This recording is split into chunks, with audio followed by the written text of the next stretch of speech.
Grand final time, baby! Washed up against Granit Gaming. It is a best of 7. Yes, a best of 7. We're not looking at a best of 5. Nope, the grand final is a best of 7. And boys, this is gonna be awesome. I honestly have no idea who's going to win this. Washed up with their adjusted lineup, with Newburgh now playing for them on the support role and then having Nick as the main tank. They look great.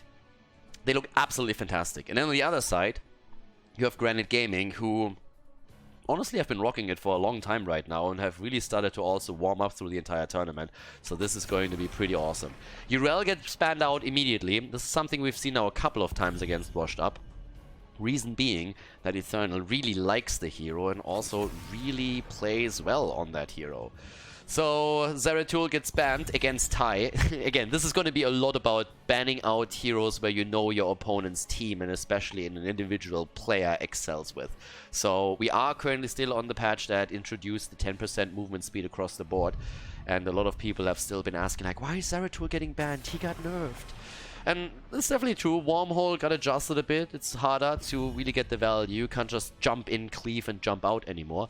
But Ty in particular has already, long time ago, started to move away from the cleave build and more so gone into the auto attack build. And especially the level 1 talent there got even buffed. So for him, they love to play that style, and teams respect that a lot. So against Granit Gaming in particular, Zeratul got banned nearly every single game, but also against others, we've seen him in the ban position quite a lot.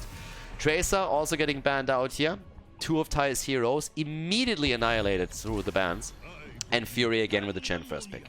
After we've seen the rework for Chen, he not really immediately became popular, but after the recent patch, he definitely has now started to be played a lot. And Fury had a couple of plays where he went into the... he went into the newly buffed Wandering Keg on level 10, but I honestly feel that the much higher impact that we have is to the Storm, Earth and Fire, so I would expect this to be taken again here. Towers of Doom is our first map, and there we have Nick on Garrosh again and Mene with the immediate Jaina follow-up right after this one. So, let's check out what else we're gonna get now. Obviously, we're gonna look for a little bit of damage. Ty's pick is usually coming in a bit later if they don't get one of their priority picks early on. And what are we getting now? Henning with Tyrande, I assume? Yes, and Lauber on ETC. So, they go for the stuns again. They have the ETC and Tyrande composition. Stun into stun, slide into Lunar Flare. And, well, it's ban time. And another opportunity for Washed Up to ban out one more of Ty's heroes. And if they want to limit him a little bit more, then some of the heroes that you might want to go for is, for example, Li Ming. He plays that a lot. Has played a lot of Orphea, has moved into Thrall if need was there. And Greymane is obviously, through the recent buffs that we've seen in the patch, also a quite powerful hero to consider. Swamgrotta could play Junkrat if they just want to play around that. He played that a lot in the past. Don't really think that he falls into one of those Zarya plays where they start to play a bit more on the awkward side. There's a lot of auto attackers still available though, that either one of the team could pick. And Granit Gaming can now ban out another hero as well. And let's see what we're gonna get from them. Malthael gets banned. Some teams actually still home in on the Sergeant Hammer, even on Towers of Doom against Hanzo ops. This time Hanzo has a chance to go for Hammer if they want to play that style.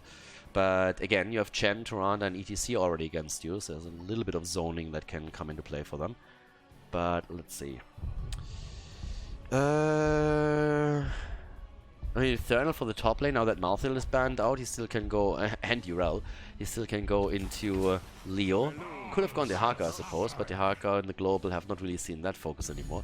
Nuro keeps going into Malfurion and Deckard Cain. Those seem to really be the two that he is homing in the most, where he says like, okay, this is my comfort zone for the time being. And since Hanzo is the only one that hasn't picked the hero, I wouldn't be shocked to see the Hammer time coming through. Normally Hammer gets banned out against him. This is one of the few occasions where Hammer is still open. But there is a very solid chance that Hanzo just goes for an auto attacker. Could be Reyna, of course, as well. He played that a lot. And there's Vala for Ty. The Cowgirl in action and Swamgrotta on Falstad. The bird's the word in game number 1 at least. So we have some global action here at least. What's Hanzo going to play? Last pick for him. Is it going to be the Hammer time? Not quite sure how much you're going to get out of that, though. There's a lot of tools where Falstad, ETC, Tyrande, and Chen can really just start diving on you. A good Mighty Gust could really work out. Maybe even the stage dive from ETC, just simply the slide alone. Siege Tactics makes a lot happen, but you can't get dodge all of this. And yeah, they go into into a very nimble hero instead. Genji makes an appearance here in our first game. Ladies, let's jump in. Washed up against Granit Gaming. The grand final best of 7 at Division as Europe. Game on! The grand final. Hanzo Ops on Leo in game number 1. Eternal actually switched over to Genji for this game. We have Nick on Garrosh, Mena on Jaina, and Nurok on Malfurion for Washed Up. The first game of the best of 7 series. And Ty going straight into an auto attack style. Very likely gonna follow this up with a multi-shot. Hot Pursuit on level 1 for Vala, as Ty picked the hero here. Falstad played by Svamgrota, most likely the wingman on level 1, played by him, yep. Henning on Tyrande, Fury on Chen with the Eye of the Tiger, and Lauba on ETC. Time to shine, ladies! It's for all the marbles right now. Who takes the championship? Who comes in second? This is the big question right now. At this point, we're already having the attack straight down to the bottom of the map. Well, Mena is actually sitting there and chilling a little bit over there to the top. Nurok and Nick are already sitting on the lane. Nobody really going for a kill, or maybe down at the bot lane there could be one. They're starting to jump in and take the kill right there. Nicely done. Mena the first one to fall. Good job by them. And now up to the top lane, Hanzo Ops and Fury. Yeah, that's the early drains that we're going to see from Hanzo. So he's definitely going to be able to get his damage a little bit pushed here in the earlier stages of the game. But Chen is going to have a very good stand against Leo as the talents are starting to come in. For now, though, it's more so about the two camps here.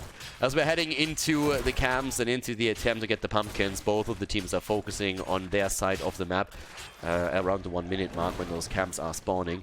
Up to the top, we're currently having Fury already just soaking the experience, just drinking all game long. And, well, with that, we're having a bit of a timing here from Lauba on the camp down to the bottom of the map. They want this one to move in a little bit farther first so that they have an easier time defending it and then pushing it out too. So that's going to work out for them. Still ETC coming in from the side here and already highlighting with the ping what's happening. Ty needs to be careful there too. And still trading blows with Eternal on Genji. And Genji is going to be one of the focus points in this game for sure. So he has to be careful. Ty, that is. Whenever Genji makes the attempt with a Swift Strike straight into the backline to try and get the kill there. And Ty's performance on Vala is going to be one of the interesting ones. Keep in mind that he played that hero even before Vala was buffed in the recent patch and has finally received a bit of a hit point boost.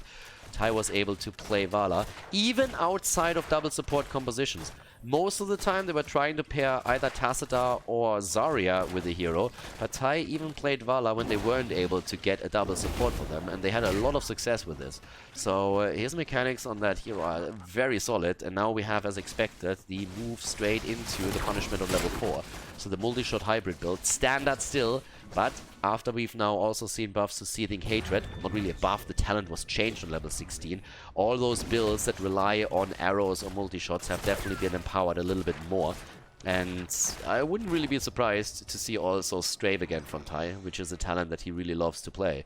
Then again, you have obviously Genji against you, so that extra stun gives you another layer of safety whenever Genji makes an approach in. Svamgrota sitting at the top side, everybody else is just waiting around to see if there's maybe an attempt to go for a gank. As we've seen before, Washed Up had a couple of heroes already sitting in the bush there. But it's time for the first altar phase, and that's the triple altar that we're talking about right now. And with that, we have the channel and the middle, and that's going to be a successful one. Top side, on the other hand, hasn't been channeled yet. But I really don't think that Washed Up has a big play there. Nick is getting a bit too close for the bird's comfort. And there's the second altar channel while the bird escapes. So now we have 32 points against 36 on the core. And just an easy early game. Nothing too insane just yet. This point, the bot lane, our little battle with Mena, just running around on the money pick. I'm going straight for the copper here. Ty with a level 7, also into Arsenal. Celestial Attunement for Tyrande. And Chen is taken with the help of Felstad up at the top lane, another pumpkin camp. Obviously also now working around the lightning rod here. I mean, again, you get the additional cooldown reductions through the talent, and on top of that the increased damage there too. Talking about the bird, Eternal is immediately on point trying to take Svamgrota down, who went into the hammer gains on level 4, but still added, as you always should, the boomerang on level 7. And Infernal still poking here. Honestly, Kidney has been playing a lot around the hero too, and I think there's a good chance that we're seeing the Giant Killer on level 13 again. It's an interesting hybrid build, since a lot of false set players have more so been going into the Ari Gust so version on level 13, 16, and trying to go for more of a mage approach. But especially Kidney went into the extra speed after the barrel roll, the afterburner, and in addition to that, the Giant Killer, which combos obviously with the hammer gains, even without Seasoned Marksman being taken. Nice attack here again, stealing the camp away. That was already a bit of a win for them. And with them having 1 kill so far and stealing the camp away, Granit Gaming is looking at a pretty good position right now. Nothing crazy, but they open up the wall at the bottom. They have a bit more access to this, and the double altar that spawns, that's obviously going to be fought over pretty heavily. They're already having Leo starting to move in, but has to deal with Chen. The bird is still trying to get extra experience on the lane before they're starting to fly in for this one. And now the 3 versus 4 at the bot lane should be even out in just a moment, but they go for Azorps and they actually burn him down pretty quickly, which means that at the bottom of the map the 4-man has to try and fight for the altar, which is exactly what they do. But there's the stun, Ty gets thrown in and gets taken down. Nice job by Nick. Leo falls in the meantime mid-side, so both of the team don't get an altar. Washed Up gets an altar, and instead Leo is of course going to be back in a second, simply because of his trade. And that means that 2 altars will be channeled by Washed Up. They get the second one in, and there's the shots fired. It was a trade in kills, but the problem that you always have is that Leo respawns on site, whereas Vala has travel time, so there was no way for Granit Gaming to really stick around and fight that 4 versus 5 that would have ensured in just a moment. Lauber now himself getting thrown in by Nick too. That Garrosh performance that we're seeing from the former Method player, a very solid one. Level 10 is ready for both teams, and that means that Fury now can rely on the triple panda action. Also, Lauber, not with the mosh pit this time, no. Going into the stage dive here. Move into the middle, burning them out. Lauber with ETC, will try and make those plays, but keep in mind, Ring of Frost, Twilight Dream, the Entomb, Buried Alive later on, and also the X-Strike. A huge amount of kill potential now for Washed Up. They are obviously eager to crown themselves the champions here. And while Granit Gaming has dominated most of the season, Washed Up has just looked stronger and stronger. It's honestly really interesting, because at the beginning of Division S, just when HGC went down, you looked at Washed Up, oh, that could be a kill, and it is a kill. Falstad is down. Genji, hungry for some chicken, and he gets himself some. Yeah, Washed Up actually dominated everything at the beginning of Division S. They won the first qualifier, and then afterwards they just got one win after another. But the interesting part was that shortly after that, there was a little bit of a lull in the performance of Washed Up, and especially Granit Gaming stepped it up massively and dominated the league for a long time. But especially recently, with changes on the lineup through subs that they played with, we've actually seen Washed Up starting to win additional tournaments. They were extremely successful in the Heroes Hype series that were played so far, and they're also doing exceptionally well here in the Division S playoffs. Now, Granit Gaming obviously can still fight back to this, but it is definitely an interesting match between the two teams. There's no denying it. 28 points against 32 on the core.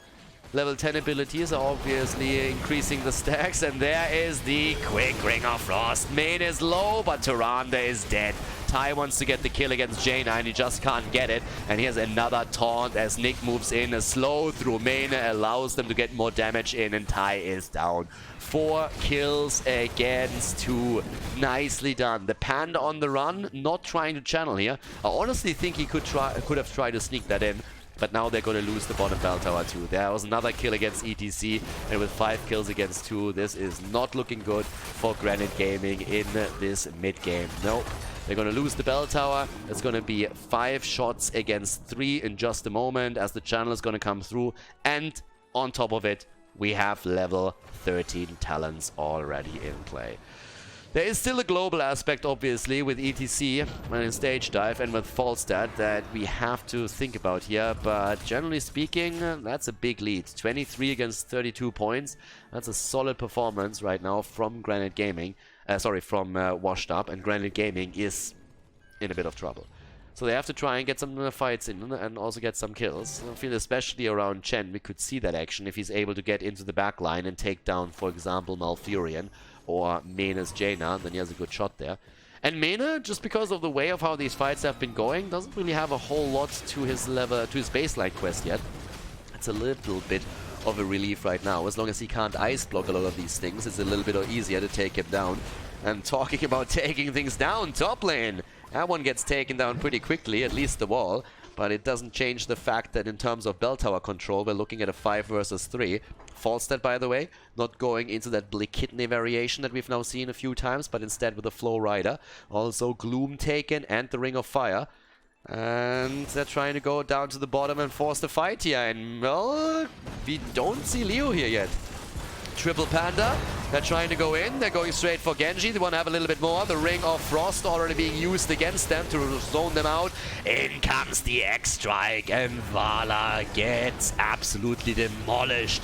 Henning caught by the Entomb, they're trying to get the damage in for the kill, but they can't quite. But despite the fact that we have Tyrande escaping, Vala is down and that zones them out. That also escorts, or nearly escorts, a couple of additional minions straight into the core here. And now we have the double altar activation up towards the top. Nearly a 2-level lead, 4 washed up. They are looking strong here. Shutting down those plays, easy peasy. Mena not hesitating for a second, drop the Ring of Frost against the Pandas. And Leo with the Entomb trying to shut them down as quickly as they can. Good play, and there's another 5 shots fired, 5 against 3. Obviously not quite an advantageous trade for Granit Gaming. Puts them into a position where they are now 11 points behind their opponent. And level 16 is probably the bigger concern here, since this is going to be a power spike that will be active for a long time for them. Hanzo Ops is simply ghosting away. Doesn't even care about that gank attempt that we saw there at the top. And the idea of defending the bot lane is just absolutely foreign. I mean, those 3 should actually come through. 2 shots fired, third one fired. Those shots connect and we have them down to 15% against, 15 points against 29. Level 16 talents are there. Stage dives, saves, etc. Or does it? Well, maybe not. The gust? No, not even that. 2 ults used to escape, and it doesn't work out. The stage dive was too short, and obviously he couldn't know that Garrosh was just moving in from the side quickly for the taunt.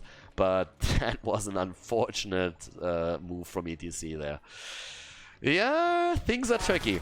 It's difficult. Hanzo is still nearly dying, and they're trying to confirm that kill by just moving through. And Ty obviously hits those auto attacks one after another. Hanzo is impressed and goes down. Ty finally getting a bit of value out of this setup. Since he goes into the multi-shot build, I would still expect him to go into the Frost Shot here. There's obviously a chance that he's trying to take advantage over the newly changed Seething Hatred.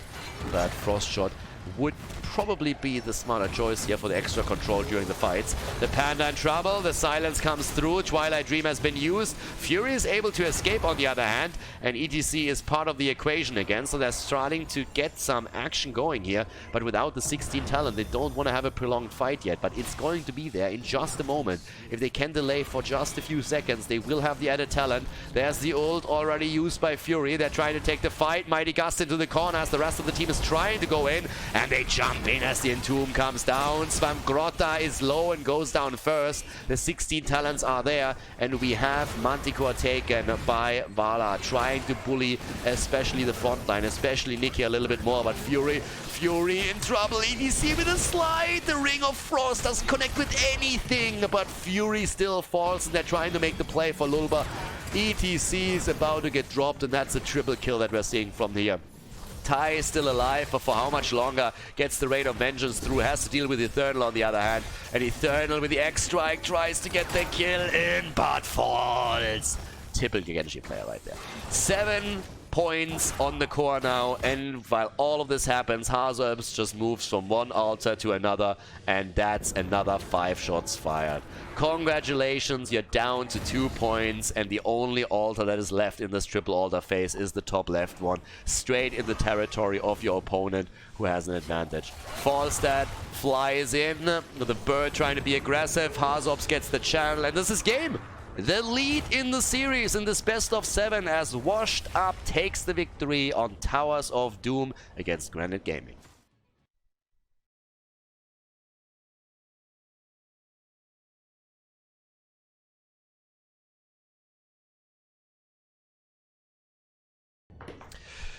Washed Up has the lead, everybody. 1-0 in the best of 7 against Granit Gaming, and they played a really solid first game. Towers of Doom, I don't want to say it was uncontested, but it always felt that Washed Up really was in control of what they were doing here.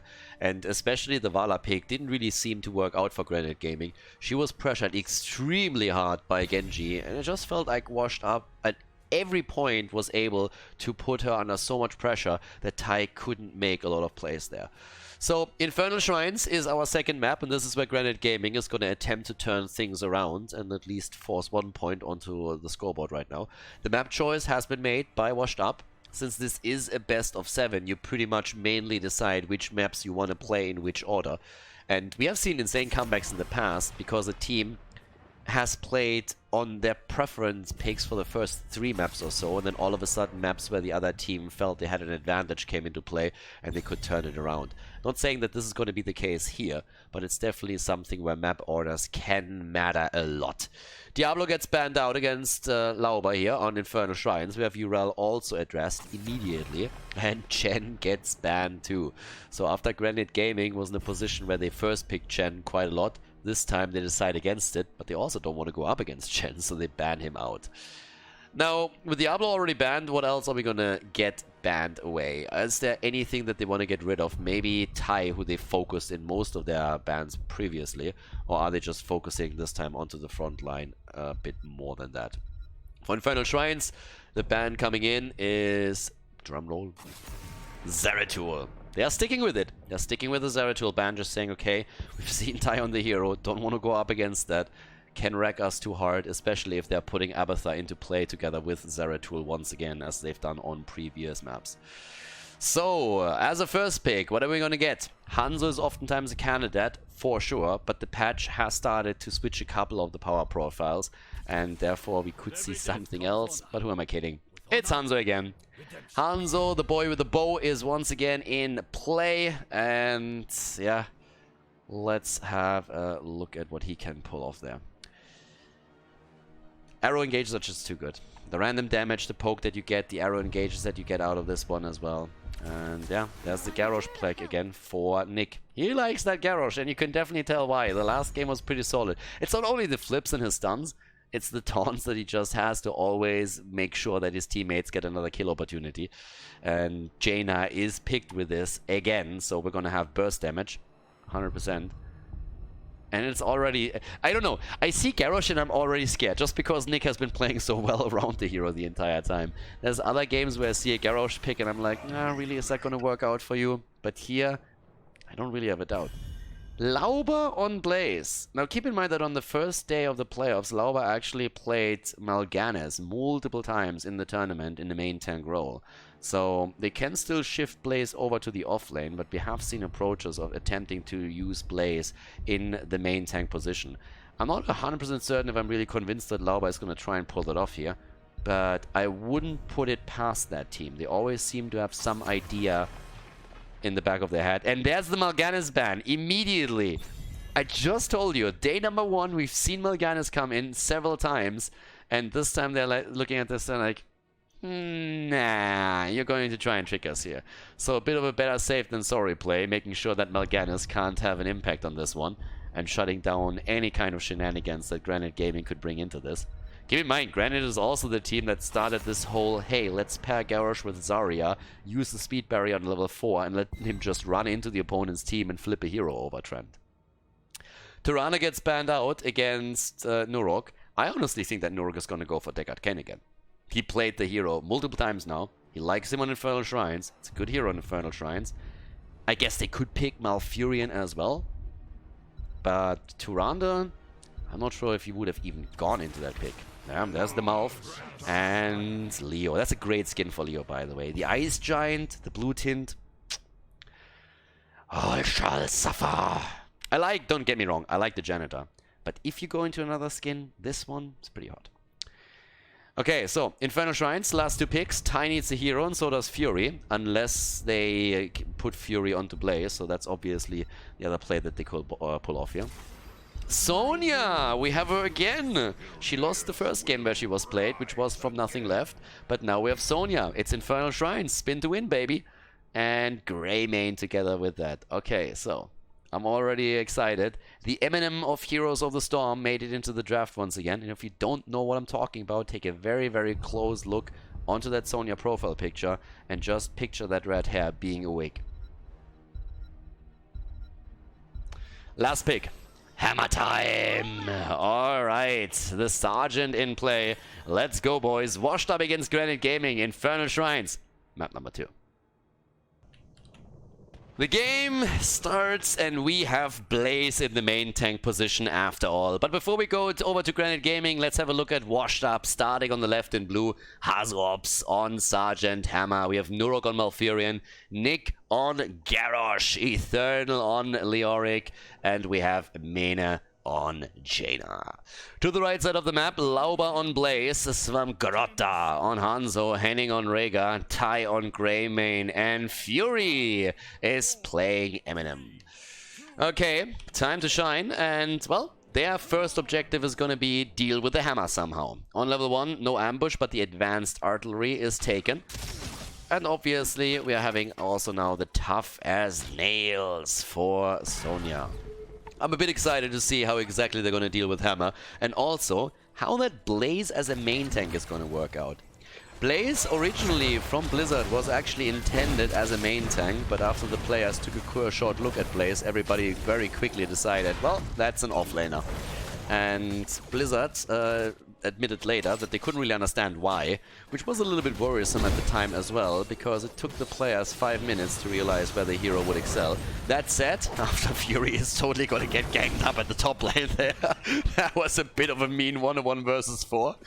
But that said, I should still admit that there were a couple of attempts to put Blaze into a main tank position. JPL for Dignitas tried it once or twice in a game, but those were a couple of outlier scenarios where very quickly they decided that Blaze would be way better off in an offlane situation. And again, what do you want for your offlaner? You want wave clear, you want to have self-sustain, and those are all things that Blaze has in spades. It's actually one of the reasons why sometimes we've seen Phoenix in an offlane situation, simply because he can play around the shield mechanic and therefore has sustain for himself, and in addition to that he has really good wave clear too. The main reason why you don't see Phoenix all that often in the offlane is that later on in the game, when the fights tend to be more into to just like move into 5 versus 5 territory, you want to have another tank that has general sustain and block potential in your team, and that is something that Phoenix can't provide. Jaina, on the other hand, is getting wrecked hard here, and Hazops is driving his hammer over Jaina's corpse. Wow. The disrespect. Unbelievable. Hazo, we gotta talk. So, after Jaina gets wrecked there, we have now a kill for a kill, so 1-1, but obviously siege tactics are now available. Hazops has to be a bit more careful here, was too close to the action. And especially since we're having Greymane now poking in again and going for that cocktail build that we've seen in one of the previous matches. We're now having him on level 1 with a perfect aim. Are we going to see the level 7? I would say it's going to be likely, considering the map and that you get some outside poke if you do. Nick is looking to see if he can maybe throw someone, goes straight for Lauba, and Hazops is able to deliver a little bit more damage right there. Now Sonya on level 4 with a Hurricane, so very solid, especially against Malfurion and also against the slows that are going to be provided by Eternal. Fury is already on the job, and Eternal is pretty much asking for trouble and is realizing that he is sheer out of luck there. So Leo is down, but let's face it, he's going to be back in a few seconds. If you lose someone in the early game, it's always good if that someone is Leo, spawning on the position again, not having any travel time, and being in a pretty good spot there to make sure that the team is back with 5 heroes on the map in just no time. Hammer already sieging up there, and so far without the hovering siege mode, Sonya comes in and gets the first smash through. Lauba's a little bit in trouble, but Henning drops the healing totem immediately in the back and gets a lot of value out of it too. Hazops again trying to control this, 12 against 19 stacks so far, as both of the teams are heavily fighting over the position here. The top lane is pressuring for Granit Gaming, but they're starting to lose some of the ground down here at the bottom. Fury again with the spin to win, trying to keep also some extra AoE on the shrine itself against the minions. They still have a lead, but the gap is closing. And the poke against Hanzo. Mane also careful here down at the bottom of the map as Ty was looking for an engage with Greymane. Eternal still low. The throw against Henning though.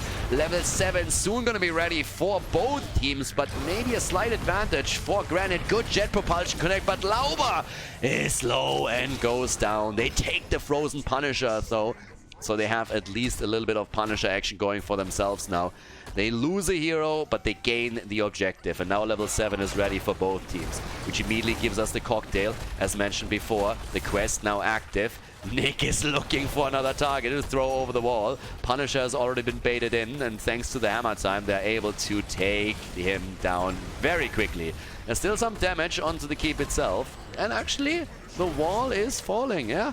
They're getting everything here. The entire wall has fallen and they got damage on the fort too. That's not bad for a first objective.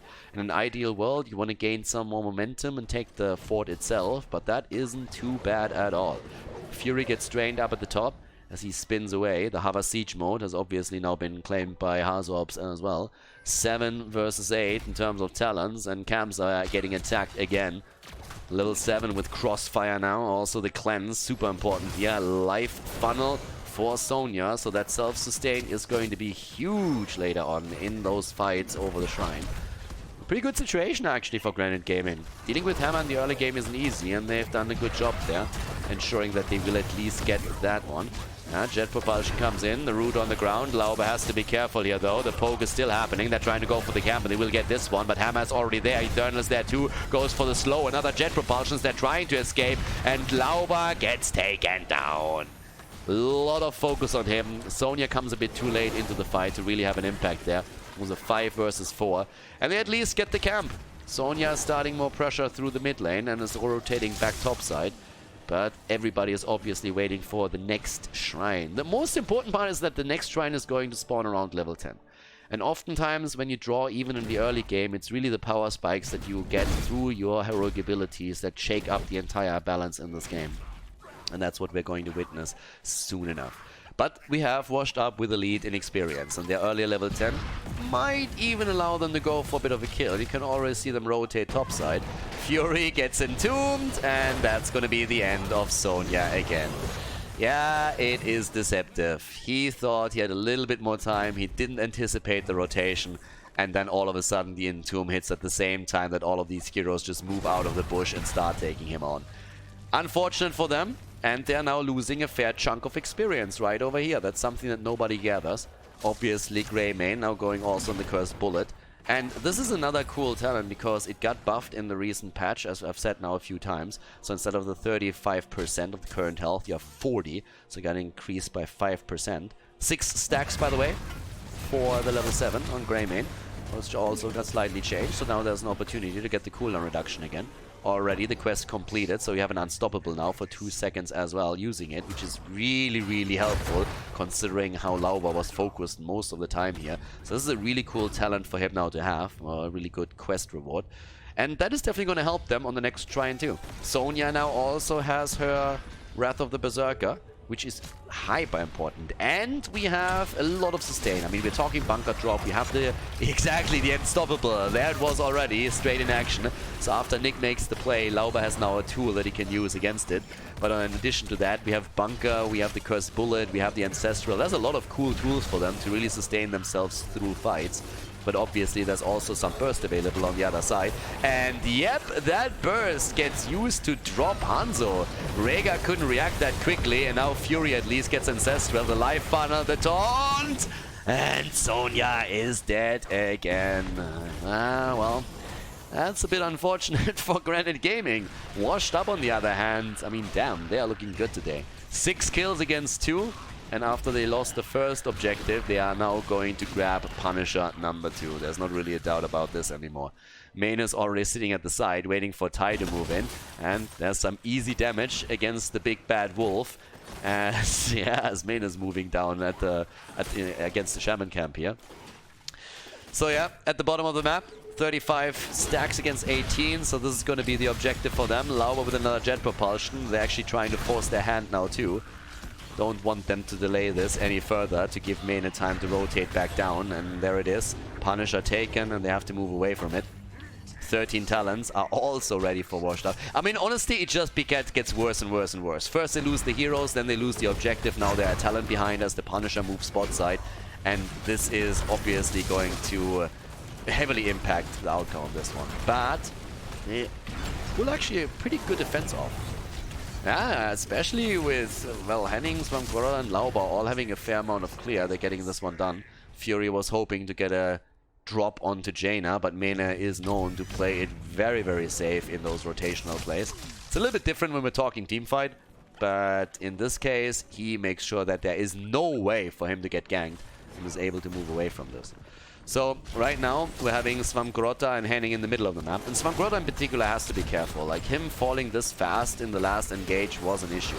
Nice cocktail from Ty that gives him a few more stacks, and he's sitting at 12 now for the level 7 talent. So that's already a good one. Hanzo is still trying to work on his quest. Again, vision granted on the fountain with a quick attack over the wall, so that allows the Khazra camp to attack it directly. And yep, there's the attack, and the fountain is down, which is going to be impactful for later on in the game. It's not going to have an impact on the next Punisher, on the other hand, since this one is going to spawn topside. 16, then again, is going to have a huge impact, and it feels like Washed Up is going to get the extra talent over Granit Gaming. They're closing in on 15, and that timing should just work out for them as they're diligently soaking every single lane on the map. In terms of damage, to give you guys a bit more of an idea, we have 21,000 from Hanzo. Greyman on 15k. But, well, Leo with 18,000 could be draining a lot at the top. And 14,000 for Jaina and for Sergeant Hammer. The numbers are definitely on the side of Granit Gaming, but that doesn't help you at all if you're just not able to get the additional kills in. You need to secure the kills, not just prep them. Yeah, and with that, we're now having 16, just half a level away. 13 versus 13 for now, and the question just simply is how do they deal with this? And the answer is, they're starting to push it. They're starting to go for the aggression because they're saying, guys, let's take a fight right now, because if we don't, we're going to get murdered later on. So they're just trying to be aggressive, they're trying to pressure, and they're even pressuring now the wall at the keep.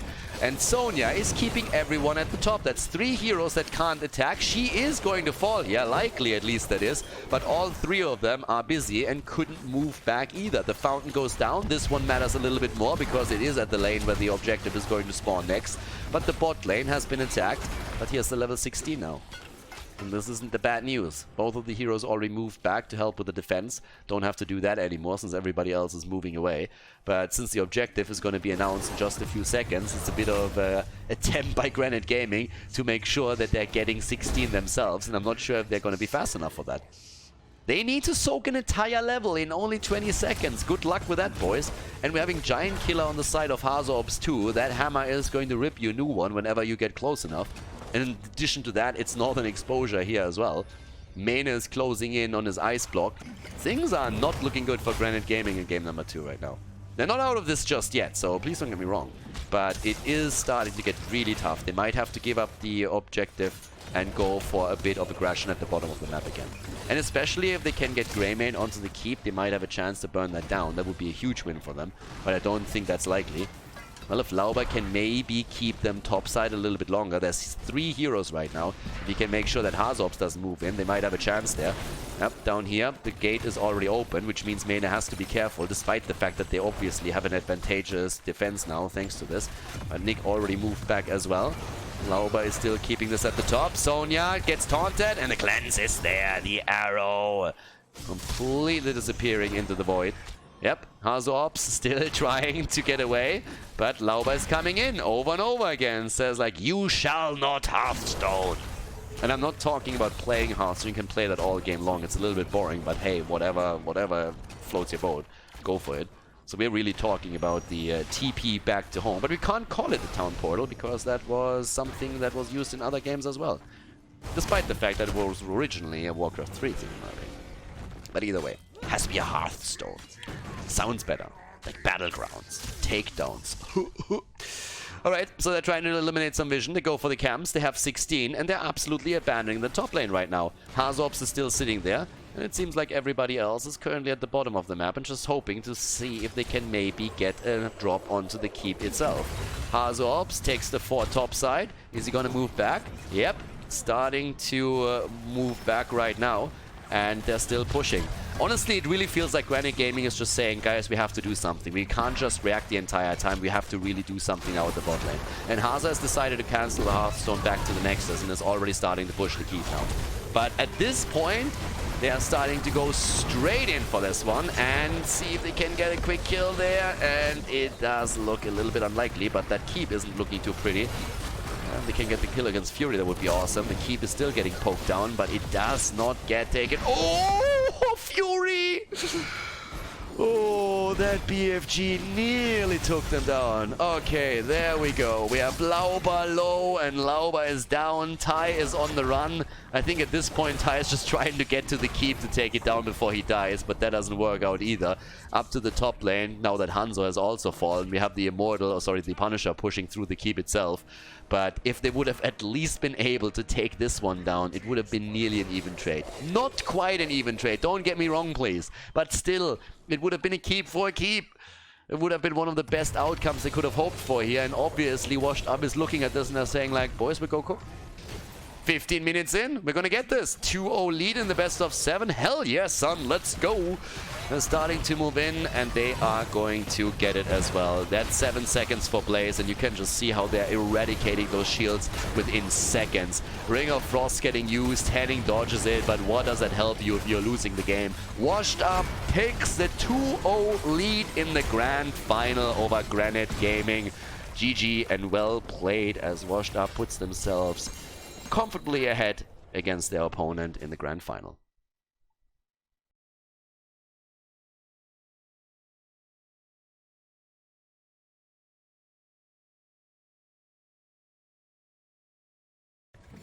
Game 3, a 2-0, ladies, for Washed Up. Granit Gaming doesn't really... I mean, they can't really find an answer against Washed Up, or at least they haven't so far. Cursed Hollow might change things up. Also, now that I'm thinking about it, who picked the map? Normally, most teams go for first pick, first ban after they lose a match. Or a map. And that's true again. Granit Gaming goes for first pick, first ban, which means that the map was chosen by Washed Up. Guys, we could be in for a Viking ban again. Okay. I honestly am just waiting what happens around Abathur. First of all, Zeratul gets banned out. That was more or less a given. Against Ty, you want to ban that out. They've done it diligently. I like it. Also, this time they're done with Garrosh. Screwnick is pretty much what they're currently saying here. But what happens with the Lost Vikings? Feels bad, man. Abathur? Does he get banned out? Are we instead going to see the Panda banned out? Feels a little bit bad that the Vikings get banned. Again, it was more or less a given. Hazops, even when he doesn't think about playing the Vikings, there's always that aura that it has, that reputation. And on Cursed Hollow, one of the best Vikings maps, you're just getting rid of this. So, there's a Tracer ban. Okay, they're targeting Ty again. Abathur is up. Abathur is up, and it's an insta-pick. Swamgrotta goes for it. And now we have the Slugger again in a game. So I'm pretty happy for that. What do we have with that now? The first picks here on the other side. For the team in blue. For Washed Up. What are we going to get? Again, you still have the Panda. If you actually want to play Chen, then you should probably pick him now. I imagine that having Chen jumping in with Abathur is a disaster. So now we have a Newburgh being picked on the first one, and Falstad immediately locked down. So already you have a Global, you have already a Mighty Gust. But I'm honestly just waiting what happens here. I mean, in theory, every single time that Abathur pops the copy, you just gust them away, move out, and then you fight once that expires. There's a lot of plays. And there's Chen. I mean, that was kind of obvious, honestly. The captain called and said, boys, it's going to be Chen. They have Abathur already. What else are you going to go for? What's more annoying than Chen jumping in? Chen with Abathur, exactly. Rhaegar being picked too, so more heals from him. When it comes to the bans, honestly, I don't really think it matters too much at this point what you ban out. There's so many options still open. They ban out Genji. Personally, I don't okay, I take that back. For a second, I was about to say that personally I don't think that Genji would be picked by Granit Gaming. It's usually not quite their style. But then if you're looking towards Falstad, if Falstad gets attacked by Genji together with an Abathur hat, that's pretty much an insta-kill. So yeah, given that, it makes a little bit more sense. I still don't think they would have gone for Genji, but the threat level is there. and it is huge. But you want to have probably someone else on the side of Granit. And they ban out Hammer. At this point, they're just saying, okay, we learned our lesson. We played game 2. We've seen on Infernal Shrines what he can do with this. We have no idea if, of course, Hollow, it's also such a big threat. But screw the Hammer. Let's get that one out. And now we have the double pick on the side of Washed Up. And, well, what are we going to get there? Washed Up? I guess from a support perspective, it could again be Malfurion. Jakka, full global. Alright, Falstad and Jakka against Abathur. And Hanzo in addition to it too. Now we need a hero for Lauba. I could even see Muradin being picked here because he has also great synergy with Abathur. If one of your main thought processes here is to try and get a lot of good synergies in, that is an option. They could pick Jaina. That's Tyrael. They could pick Jaina for a tie. I mean, honestly, there's a lot that they can take for tie right now. Any kind of copy. Greymane is another great one. Greymane with Abathur is fantastic. And yes, there it is. It's a great copy target. It's a great symbiote target. You have Tyrael already in for the Sanctification, the extra shields. Ooh, it's a spicy one. Spicy draft for sure. And the last pick. What is Noro going to take? Are we going to see the old man again? Is it going to be Malfurion? Well, I guess both of them are old. I mean, in theory, Malfurion is older than Deckard Cain. Yeah, but Malfurion is pretty like, ugh. I mean, he's mossy and everything, so it's just like, yeah. Look at this. That skin alone is just like, ugh, what's wrong with you? So, Zombie Boy is in play now too, and that sets us up for game number 3. Washed Up against Granit Gaming. It's a best of 7. Let's see if Washed Up can take the big boy lead here with the 3-0 of Granit Gaming, is starting a bit of a comeback here and putting the first point onto the scoreboard for themselves. Game number 3 in the best of 7. Washed Up has the 2-0 lead against Granit Gaming, and they are looking for the 3. Double support, double global with Hazops on Falstad and Eternal on the Jakka. Malfurion is played by Nurok once more, and Nick finds himself in a Newburgh after his Garrosh got banned out during the draft. Main in the meantime, jumping in on Hanzo and over to Granit Gaming. They have their Abathur composition, and it's going to be an annoying one. Henning on Rega, we're seeing Svamgrotta on Abathur. Ty on Greymane, great target for the symbiote and the copy. Chen, obviously, played by Fury here, another great target for the symbiote. And Lauba is playing Tyrael. So this is going to be a super interesting match, and I'm pretty hyped for it because, well, we have a little bit of Abathur action in again, and Abathur is always a treat. Win or lose, I really don't care, but this is going to be a fun one. The Wingman build again for Falstad, even though I expect a few talent variations over to what we've seen in the previous one. In addition to that, we're now having the Eye of the Tiger as usual, and the Viciousness for the Inner Beast here. So this time, no cocktail build. Obviously understandable. I mean, when you're playing on Infernal Shrines, you want to have that extra poke from a distance, which becomes quite important to accumulate more points on those shrines and get the objective on your side. But in this case, it's more about the team fights. And Ty, talking team fights, already trying to do exactly that. They're going for Nick and locking him down completely. The bug is down. All right, the beetle is pushed down and turned into juice. And they're trying to get another kill, and they do. They get the second kill. Beast-ups! And Lauba... Lauba has slightly misplayed there. Yeah, I'm not sure if he really wanted to jump over the wall. But either way, that's a kill against him. So it's a bit of a lull moment that we're seeing here from him. But at least Greymane got the kills in. And again, it's still a 2-for-1 trade, right? So it's a positive from their perspective. Katai is now at the bot lane. And Abathur has started to soak a bit up at the top. But nice. So down here, easy defense against the minions. More experience for him. Yeah, Ty is checking a few of those out, and Svamgrotta is soaking the rest of the experience with his body, as Lauba has decided that while PvP doesn't seem to be his forte, he's instead going into a little bit of PvE play instead of the PvP. Kind of screwed that up a little bit. And since he's also losing that battle, Rhaegar decides to jump in and help him out here, so it's a little bit of a sad moment for Tyrael, but he's doing his best. He's doing his best, boys. He's playing as well as he can. Adrenaline Overload for the added attack speed. Chen and particularly Greymane are going to be very thankful about that. at the top side. Ty is already doing his thing here, trying for another attack. Hanzo got slowed down by this, but is able to barrel roll away, and that's the most important part. The first one appearing on the map, Tributes that is, which means that the Siege Giants from the top lane would have been a little bit more impactful, but both of the teams went very early into their Siege Giants, and they already got both defended here. The pressure play in the middle, on the other hand, that's a bit of a different story, because at this we are having now shields from Tyrael and also the spell shield, plus in addition we're even seeing the heal ward in the back with the totem, and they have a chance to break this entire wall down, and this is exactly what they're trying to do here. Jakka has shifted his attention back to the top lane, where Abathur is also sitting, and this is an entire wall that gets broken through. Chen is sitting at the bottom against Hanzo, won't be able to get the channel on the tribute without Hanzo interrupting him the entire time, but they're still trying to make the play there.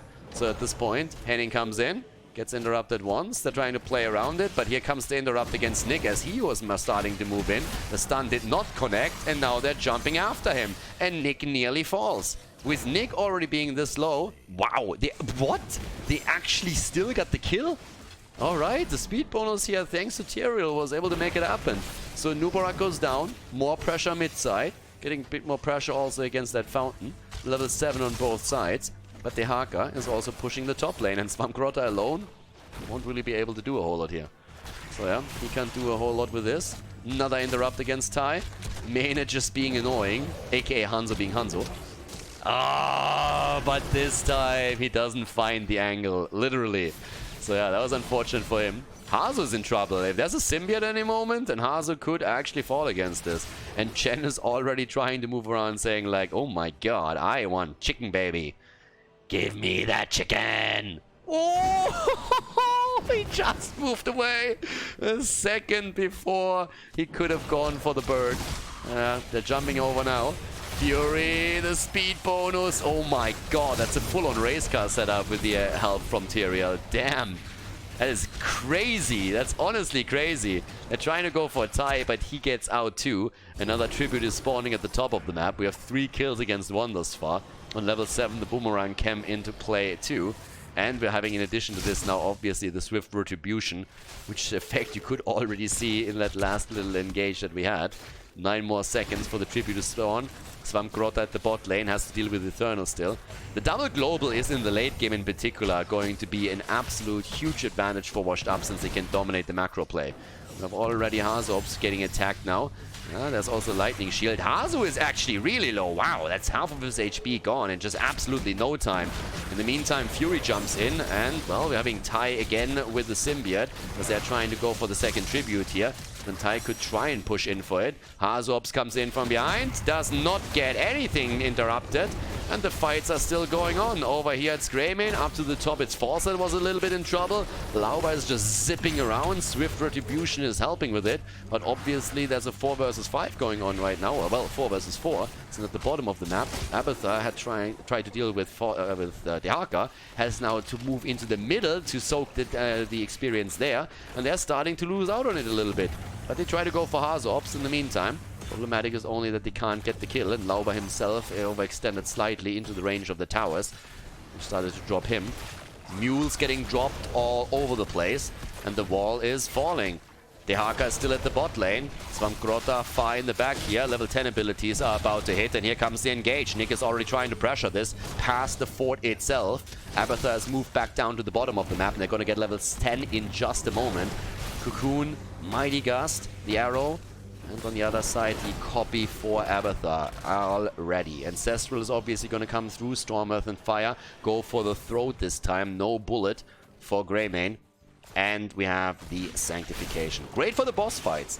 And another thing that's good for the boss fights is obviously Greymane. I mean, generally speaking, he will be able to take those bosses down quickly. The problem for Washed Up is that now that we're having the third tribute on the map, this could be a curse against them already. Like, this could already be a curse here. So, and it is. They accept it. They accept the curse, and now the question is simply how much can you get out of that? Hanzo flies away with a bird. Does even get a quick bribe through.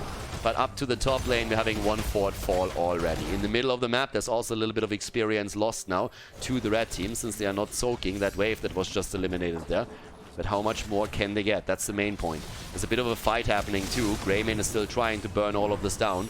And Falstad can obviously attempt to gust them away when the situation becomes a little bit too dicey.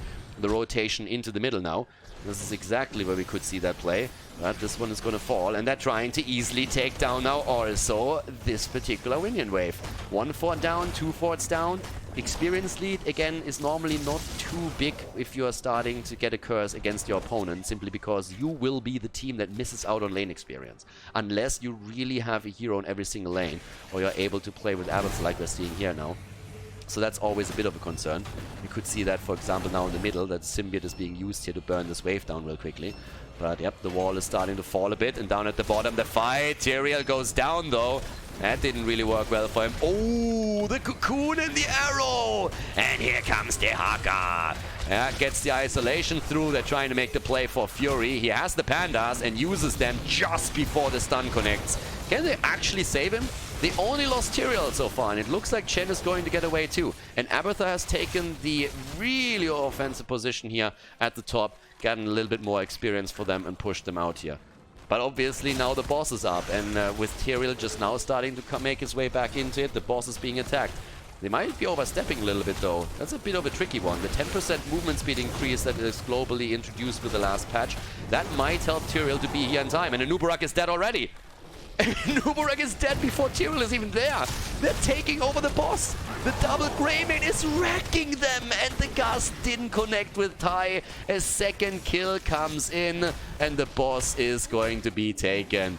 Swampcrawler takes it. They're going for another kill, this time against the Jakka, and Infernal is obviously in the shadow of the fort that will also fall. Unbelievable. That is nasty business right now. Yep, 13 talents in their hands. The fort at the bot lane eliminated. Abathur by now finds himself back in the middle, as he obviously has lost the copy. But now we're having a talent advantage, a boss pushing through the bot lane, and they're going straight in to try and see if they can maybe even drop their key. That is a nasty setup. This Abathur Greymane combo is absolutely devastating. And they just dropped the bug within a moment, and then Malfurion also fell. Now another approach to try and go for the key, but obviously it's a 5 versus 5 again, and both of the teams are on level 13. The Roots nearly following another kill against the Newburgh. And they go for it. They might be able to get the keep only 10 minutes into the game, and I think they will. There's the Panda action again. The triple Panda is in play. The keep is down, and the Beetle, oh my god, they actually saved him. Nature's Cure and Mighty Gust ensure that a Newburgh survives and Nick doesn't fall. But they can all move away from this one, and on the way back, they will get another freebie tribute right there. This is the 4th tribute in the row that they are getting. It's 27,000 damage on Greymane, 34,000 on Hanzo. And yep, Newburgh tries to interrupt, but he does not get that stun through in time. Now we have a 1.5 level lead. Fury jumps away again. Eternal is looking for the drag and does connect it, but the cleanse is there. Another attempt to force a fight as Tyrael gets Cocoon. He could drop the Sanctification, gets interrupted once, is trying to move away, silenced, and is not dying. He actually gets out and instead falls and has fallen. The bug dies again. They are killing the cockroach every opportunity that they get. And now we're looking at nearly a level 16, and Ty is just unleashed. Jumps in and drops Malfurion. Oh my god, they get Mane 2, 4 down, and they're already on the core. And they're just saying, fuck it, we go and end it now. 14 against 16, and they have Tyrael coming in too. He has the Sanctification. They want to go for the core, and I have absolutely no doubt in my mind that they can pull this off with a good Sanct. The Sanct is in there. Do they have the damage? Well, they might not.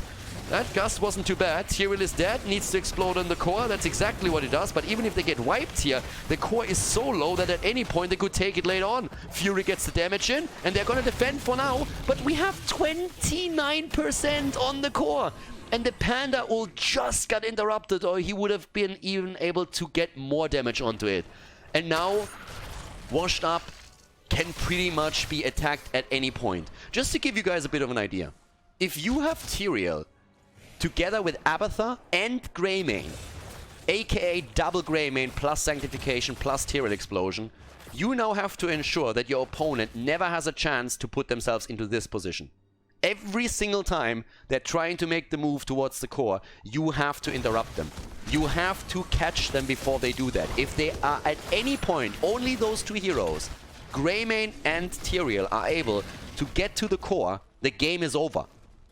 There will be a Sanctification, there will be a double Greymane and a Tyrael explosion on the core, and those 29% are nothing. The boss has been taken, and Washed Up does what they need to do. They take every single camp right now. But totally worth it here. Still a good move by Granit Gaming. Could they have maybe taken a few more points off the core? Maybe. But right now, they're doing exactly what I said. They're starting to be aggressive there. They're starting to move in, and they're actually catching Infernal. And Infernal is about to die. Oh, they didn't interrupt him, and he gets away. Alright, uses the global and moves out.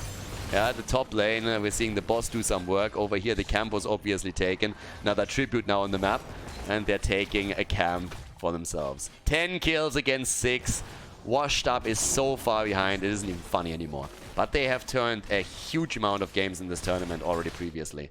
Greymane wants to go for the additional tribute. Playing it safe for now. They don't have a mule, obviously, so they can't heal their own or can't repair their own core. But this is nasty right there. Okay, that's the channel. Already Chen sitting in the bush, Nick is sitting there. Doesn't want to go for an interrupt. The boss at the top lane has finally been taken down here. Fallout is in the middle. The double global is of course a threat. As I said before, in the later stages of the game when the map opens up, the Jakka and Falstad are going to get even more value. We have the Rising Storm now taken as well, plus the Executioner. And they still rotate around the map. They're playing it slow, they're playing it safe. They're still ahead in experience, and they could force that fight around level 20 later. Then you have the Holy Arena, for example, which gives you even more power. And they're going for the boss fight. They're like, oh my god, look what you're trying to do. Isn't that cute? And Washed Up can't lose the boss. The boss will end the game. Oh, well, at least would put them in a position where they can end the game. And Newburgh with the attack from the back. They know he's there, though, and they're going for it. Boss could be attacked. Sanctification is there. Good stun. Nice, nice. Great Cocoon against Tyrael. And they take the boss. But here comes the aggression. And now it's time for Greymane to shine. Malfurion is down. He gets wrecked. They're trying to go for main. Lauba is already jumping in. The rest of the team is already on the move, too. And they're going for main. And he jumps straight into the fangs of Rhaegar. Gets totally wrecked here. And the rest of the team is already on the move. Ty wants to go for the core. There might be a gust. No, there's not. It's on cooldown. But as already mentioned before, once that Greymane makes it onto the position, there is just no holding back any longer. The core gets raced down and Granit Gaming puts their point onto the scoreboard. It's a 2-1 lead for Washed Up as we are heading into game number 4 of the best of 7.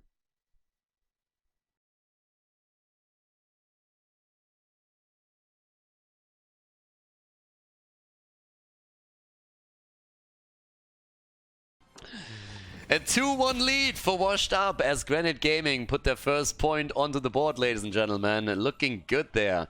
Great game on Cursed Hollow. That Abathur and Greymane setup. Whew! Sexy as hell. Now we're on Dragonshire. And this time it was the map choice of Granit Gaming as we're heading into Washed Up versus Granit Gaming game number 4. And let's see how this is going to work out. First of all, what happens, like, again, Zeratul, do you ban him? Do you ban Abathur? Are we banning Chen? Are we banning maybe even Rexa? There's so much to consider here. I definitely think that this is all going to be shaken up completely. Zeratul gets banned immediately, but as we've just seen, you can still combo up that Abathur with anything else. The problem, of course, for Granit Gaming is they now go up against a Washed Up that has first pick.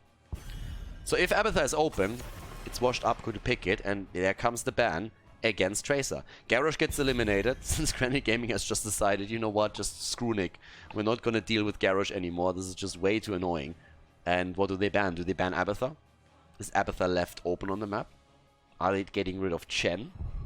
Or are they okay dealing with it? Top lane pressure. Rexa, another hero to consider. Not necessarily as a ban, but as a pick. I would still expect him to make an appearance here. It's a tough one. And they actually ban Rexa. They ban Rexa, which allows Washed Up to go either into Abathur, into Chen. They could also simply go into an early Hanzo here again if they really wanted to. Keep in mind that it's actually Eternal's Yrel that has been banned out several times. And Yrel is fantastic on this map too. But it's Chen. Eternal goes for Chen. Goes straight for the Panda and says, you know what, screw the goat. The Panda. That's where it's at. And I'm not sure if Granit Gaming gambled a little bit and hoped for them to take Tyrael so they can take Chen, or if they just said, okay, whatever they pick here, we're going to be fine. But now that they eliminated Draxa from the equation, what's going to be their top laner? Are they going to try and play this around with Leo? Are they going to go into Tyrael themselves? There's ETC first of all, and Tyrande. So again, one of the setups that they are very familiar and confident with. ETC, can she be shifted into the main tank position, as we've seen multiple times now too? And now here we go. What are we going to see from Nick? Mena also, I'm kind of curious to see what Mena is going to pick here. Hanzo obviously as a pick for one of the two would still be quite solid. There's Hanzo, Malfurion as well. Again, makes sense for Nurok to go into Malfurion again. And Hanzo currently locked down by Hazops, but Mena can obviously take over on the hero, whatever they are. Depends a little bit on what they pick on the rest of the map. And now always the question, whenever you go into that early ETC pick, the question is, do you go stage dive top lane, or do you instead go into the main tank position with it and shift something else around? They could pick it on the last pawn. Ty, Greymane maybe again, definitely worked well for them the last time. Bans coming in first of course, with that we have Jaina banned out here. On the other hand, what do you ban against them? Do you ban Greymane right now, if you're washed up? Do you take that away? Ban Greymane and then hope for the best here. What could Ty take? I mean, Li Ming is still up, so Li Ming could be taken as well. Greymane is up, that would be good damage. They need a bit more than only one. They still have poke around Junkrat if they want. The red is actually getting picked occasionally, but has started to fall severely in priority. And there's the Greymane ban. Yep, the buffs in the last patch definitely have helped the hero a lot. Absolute staple again here. And let's go. What do we have? What are they getting? Dibbles, alright. Alarak! Okay, now we're talking. ETC, Diablo, and Alarak. Okay, that panda better watch out. Yep, that panda better watch out now. What are we gonna get for the remaining players here? Especially the front line of Watch Up is going to be interesting at this point. Are we going to see something along the lines of Muradin again? Is it going to be Johanna? Yep, Muradin. Muradin and Abathur. Okay, they pick Abathur on the last slot. Chen and Muradin with Abathur support. Okay, it became even more interesting. Basically, Washed Up is saying like, okay guys, we're going to show you now how to play Abathur. We've seen your Cursed Hollow game. Now watch our performance on Dragonshire. And Ty, what's the last pick? Where's the damage coming from? I mean, besides the obvious heroes that they already have, Alarak for example. Ty heads into... Is it going to be Li Ming? Oh, Fia! Coffin Girl comes in. And boys, we are ready to go. Map number 4 in the best of 7 grand final. Let's head straight in. Dragonshire, Washed Up against Granit Gaming. Washed Up against Granit Gaming, game number 4, and we have another Abathur composition, this time for the team on the left. Hazops on Abathur, Nick playing Muradin, Nurok on Malfurion, Mena on Hanzo, and we're currently seeing Eternal on Chen. Henning is playing Tyrande, Lauban Diablo for Granit Gaming, Svamgrotta on Alarak, we have Ty on Ophia, and Fury is playing ETC. Now, obviously, when you have Abathur, the big advantage that you have is that you are more or less dominating the solo lane. Just simply because that 1 versus 1 can always be offset by a symbiote that gets dropped onto the hero. So whenever you think that you're finding yourself in an advantageous position to maybe win the 1 versus 1, Abathur quickly changes your mind and plays that card against you. We have actually the block party being used here by ETC. He's going to be the one moving up to the top. Nick is already sitting in the bush, hoping that he can attack someone here on the rotation, which doesn't quite happen just now. Hazops for now sitting in the middle. And obviously this is another pretty cool map for Abathur. I mean, we've actually seen Abathur in this tournament already played here with great success, I might add. And it was, if I'm not mistaken, Granit Gaming who played this quite a few times. I might actually be wrong on this one. Again, we had so many games over the last 2 days, they blur together a little bit. But the last time we've seen Abathur here, it was together with Zeratul, and that must have been Granit Gaming, and it did a whole lot of work. and did exceptionally well around the objective whenever they were able to force team fights on one side of the map. Abathur was stealing these shrines away and then moved even into the middle to get in total, I think, three Dragonites for his team. So pretty successful performance there. This is now another game where Abathur can have a bit of an impact there, and obviously he has fantastic synergy with Mirrodin, he has great synergy with Chen, and we have also a few copies that can be used during the team fights quite easily. With the level 1 talents, we are seeing the usual, the pressurized glance, but Mirrodin went into the third win, so really trying to get the extra sustain through for the dwarf. The camp already about to be taken at the bot lane. It's a 4 versus 3 for now. And, well, there's the attack and a good stun after Diablo comes in and they get the kill against Malfurion. So the combo is there. Lauber and Henning with the Diablo Tyrande comp, and oldie but goldie. And Infernal wasn't there yet to help his teammates out. And Chen honestly has to be a bit careful too. There's a lot of bullying around. Again the stun combo and boom! The Panda goes down. Mic drop by the team in red as they are just shutting Chen down immediately, and they're going for the first Dragonite, and they're going to get this one. No, they're not. Alright, that just feels bad. Nobody else was close. Hanzo falls, but we have Harzops at the top lane taking the shrine. So this is a really annoying situation. Double camp pushing. They have to spend resources to keep heroes or to keep the red team from taking the Dragonite, and that loses them the bottom fort. Boys, Granit Gaming is off to a fantastic start. They have a lot of tools against the Panda. They have the old school combo with Diablo into Tyrande stun, and they execute it well. In addition to that, we have Alarak shutting the Panda down, and that already netted them 2 kills. They got the third one against Hanzo, and thanks to the control through ETC on the top lane, there was even the threat of a Dragonite being used, and because they had to rotate heroes onto the other lanes, they didn't have enough to defend the bot lane, and the double camp that was taken there was just enough. This time the combo doesn't quite work out with the stun. Can they still get Nick? Nah, they can't. Yeah, if Henning and Lauber would have coordinated that last attempt at a combo a little bit better, they could have gotten the kill against Mirrodin for sure. But despite that, we have them already with a massive lead. One of the disadvantages of playing an Abathur composition oftentimes is that you do not have that additional hit point pool in those early game team fights. And this is something that gets ruthlessly exploited by Granit Gaming right now. And just look at the pressure against Nick. Symbiote, they don't care. They're just going in again. There's a bit of counter pressure happening. 9 stacks, by the way, for Mirrodin, but they suffered in the early game. Level 7 is already there. This entire wall has been taken down, and they're already starting to move in for an additional potential kill against anyone that is sitting in that bush. That doesn't quite work out, but now we have even ETC rotating into the middle to help them with this push here. The level 4 talent, negatively charged, got a little bit nerfed 2 patches ago. Now the Show of Force is a very, very common talent on level 4 for the hero. And this is a great, great beginning. Granit Gaming has definitely seen the 2 maps where they lost, and they said, okay guys, we need to change this a little bit. Let's get aggressive, let's get a little bit nasty here and take them down. And so far they're doing a great job in this 4th game after they just took a win on the last map. We have actually a bit of a focus from Abathur straight into the Toxic Nest with a Prolific Dispersal now. So increasing the range, reducing cooldown. So the Vile Nest is really going to benefit from that level 4 talent. You can slow down rotations very easily now, and you're also able to delay even Dragonites a little bit further. But just the rotational slowdown between those lanes is great, and it gives you vision. So you have more information about where your opponent positions their heroes and what they're doing with this.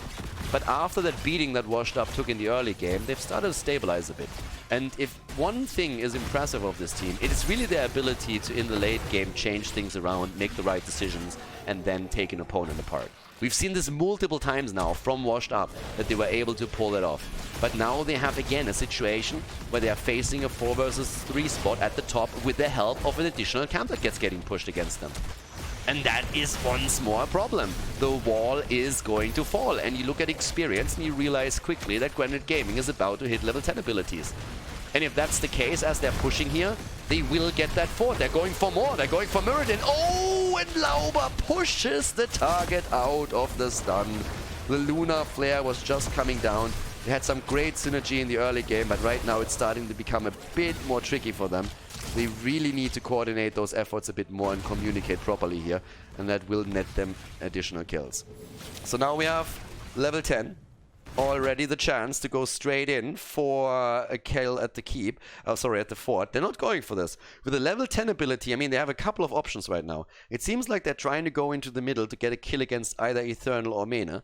But at the same time, they could continue with a push at the top lane, eliminate the minion wave, carry this momentum straight into the fort and take it down there. And of course, there's the added option of now making a play for the shrine at the bottom and the first Dragon Knight. They have an entire level while they can make that play. So if they make the rotation towards the bottom of the map, abuse the fact that Abathur doesn't have a copy yet, and nobody else on the side of Washed Up has an ult obviously either, they could try and get the Dragon Knight. The question is, what do you get with the GK? Are they going to be able to get the keep at the bottom? I doubt it slightly. It depends a bit on Washed Up's ability to soak level 10 up to that point. But even if you get the Dragon Knight, if Washed Up has level 10 by then, Dragon Knight might not be able to get the keep. Simply because you are looking at a 6-minute, 7-minute situation with the objective. So that makes it very, very dangerous to really go for that play, since the Dragon Knight didn't really scale heavily into the game up to that point. But also ETC with the stage dive has the option of sitting on the side lane right now and then joining the fight at any point with a quick jump into the backline. Especially Malfurion is going to be endangered if that happens. And as we said, they go for the fort variation right now. They have still ETC moving down to the bottom, so they're trying to go for both. They take the fort, they slide ETC down to the bot lane, and he's the one who can escape, obviously, if he doesn't get stunned out of his ult. Yeah, there's the Storm Bolt that gets dodged though. They move into the middle as they're trying to burn this down, and ETC can always make another move down to the bottom of the map. But 10 is close now. 10 is close. Here's the Toxicness, by the way, giving the vision the entire time. And they're going to try and see what they can do down here. But Infernal is already moving away. Gets still caught for a second by the combo.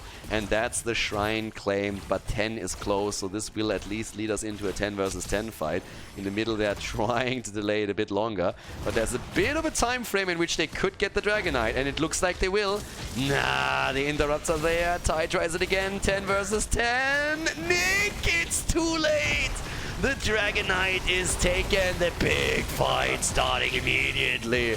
The Dragon Knight with a burn here the entire time. One Dragon's Breath after another. The kick away against Malfurion already as they're trying to go for the copy. Hanzo is going to lose that in a moment. Nick himself is also low.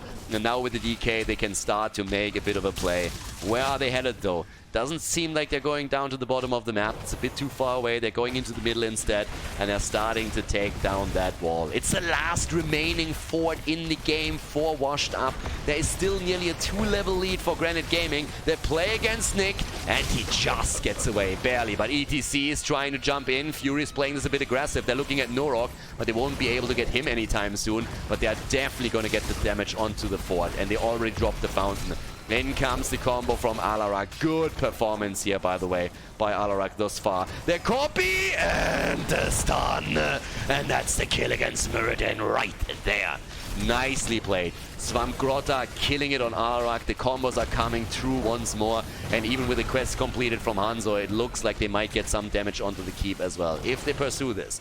But even with them moving back now, they have opened up 2 walls on keeps. They have eliminated every single fort.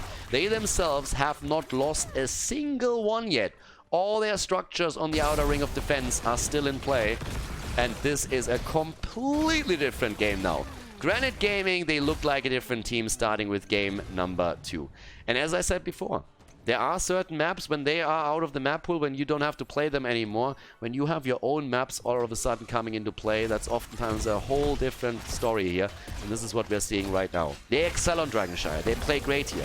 Granit Gaming is making their play at the bot lane. And another pressure camp with both camps ready. Both of them.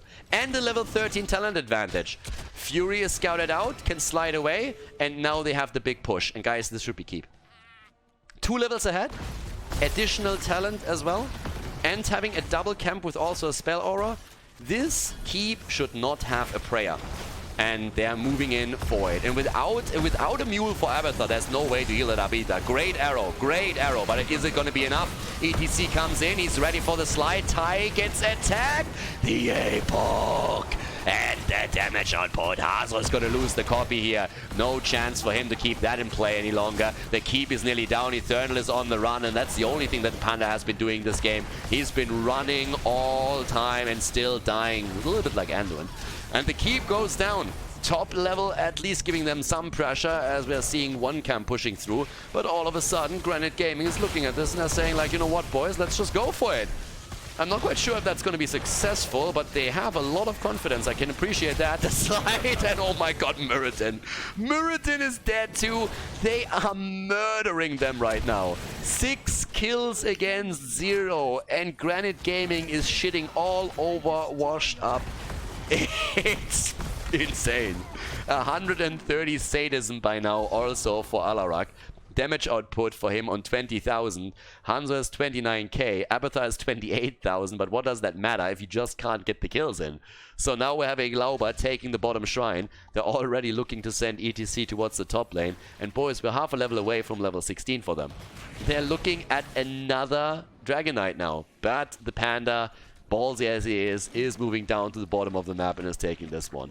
But holy hell, this is looking very, very... I mean, this is looking unwinnable at this point.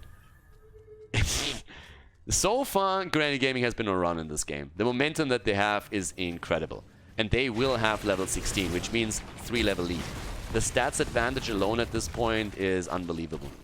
And there it is, the 4-man. Arrow misses, Stormbolt misses, ETC jumps in. They're trying to go for Ty, and yep, the Panda is going to get wrecked here, isn't he? Does he have the ult? Yes, and he uses it just in time, but the Stormbolt misses again. Yep. Muradin is not Garrosh, and the APOC in the choke point, zoning them out already, trying to go for the kill here. Once again, the wall stun is there. They go for Nick, and the slide is in. Muradin is just running away. Infernal is also back on the Panda and just trying to escape somehow. And in the meantime, the top lane is pressuring hard. But the fight continues at the bottom of the map. Infernal is again in trouble. Abathur is trying to help them out the entire time. And they're making the play for the Panda, and the Panda is down once more. 7 kills against 0. Abathur went to the top to at least give them a chance of holding this for a bit longer. But this is pushing straight into the next keep. And obviously, right now, Granit Gaming is very interested to make sure that they're controlling another Dragon Knight and can maybe even end the game. They rotate top. Finally, Nurok is there to at least defend a little bit, but one of the turrets is about to fall. We're having Mena also shirking around, but ETC is already topside. 17 against 14, 7 kills against 0. There's a Stormbolt connecting. Nick doesn't have the quest completed yet, but well, there's a lot more headed towards the top lane, and a lot of this is red. There comes Lauber. They're looking at Nurok, and well, that's a quick kill against Hanzo, a quick kill against Malfurion. 2 are already dead. Nick is rushing around here, gets a little bit of Abathur support, but he is not going to make it either. 1 wall stun, they're going for another one. He's going to try and jump out here, but there's a power slide. There's another stun into the wall. There's Tyrande following it up with even more CC. Ty is already standing down at the bottom of the map. ETC stage dives into the middle. Why? Because he can. And the Dragon Knight has been claimed. And with 10 kills against 0, 3 heroes down on the side of Washed Up, they are starting to move straight down to the bottom of the map. Ty is already there, waiting for the rest of the team. Abathur is trying to save that fountain and get a bit of damage through, interrupt the rotation and slow them down here. But the Dragon Knight is already on point, and the Panda is dead. Washed Up is getting murdered. Absolutely murdered by their opponent, and Granit Gaming says, well, we have a tie on our team, and now we will have the tie in the series. They drop the core, and that's game. A 2-2 score in the best of 7 as we head into game number 5, ladies and gentlemen. Great game on Dragonshire. Let's head straight into the 5th map.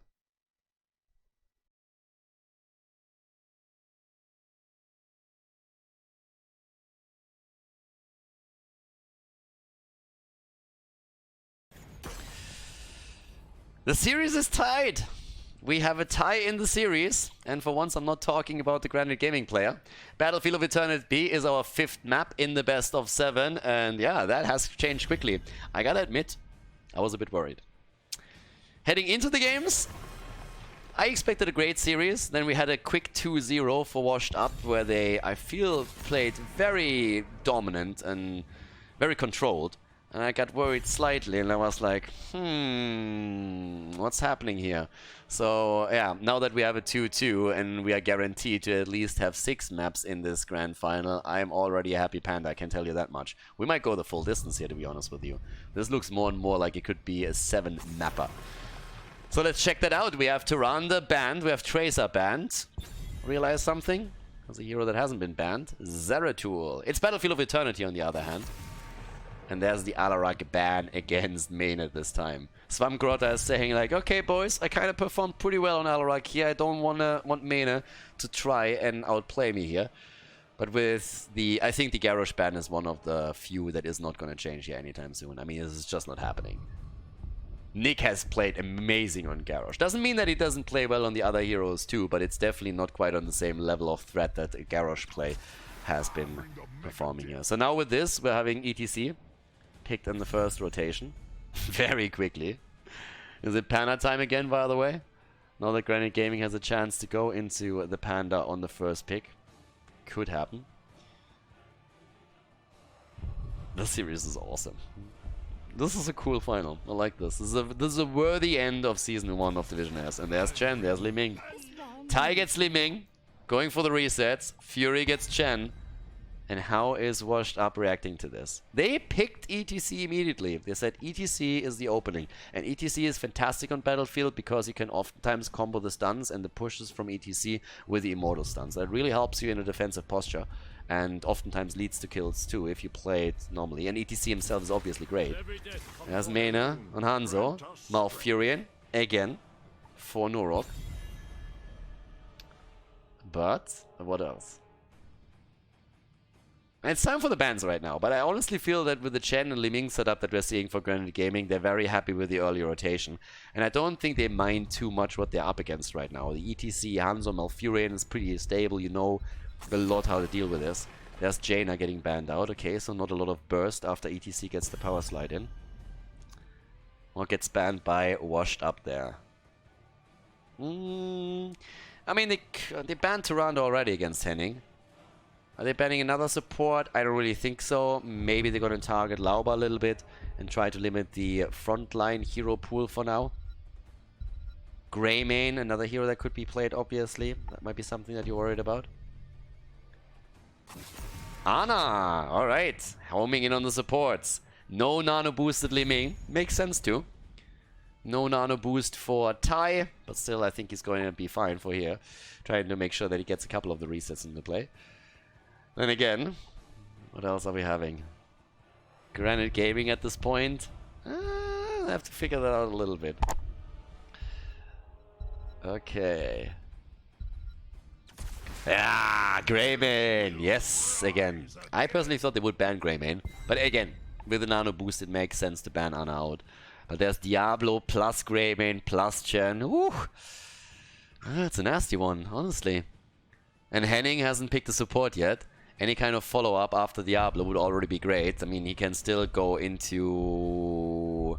There's a bunch, honestly. You can play Rhaegar here if you really want to. That's a good one.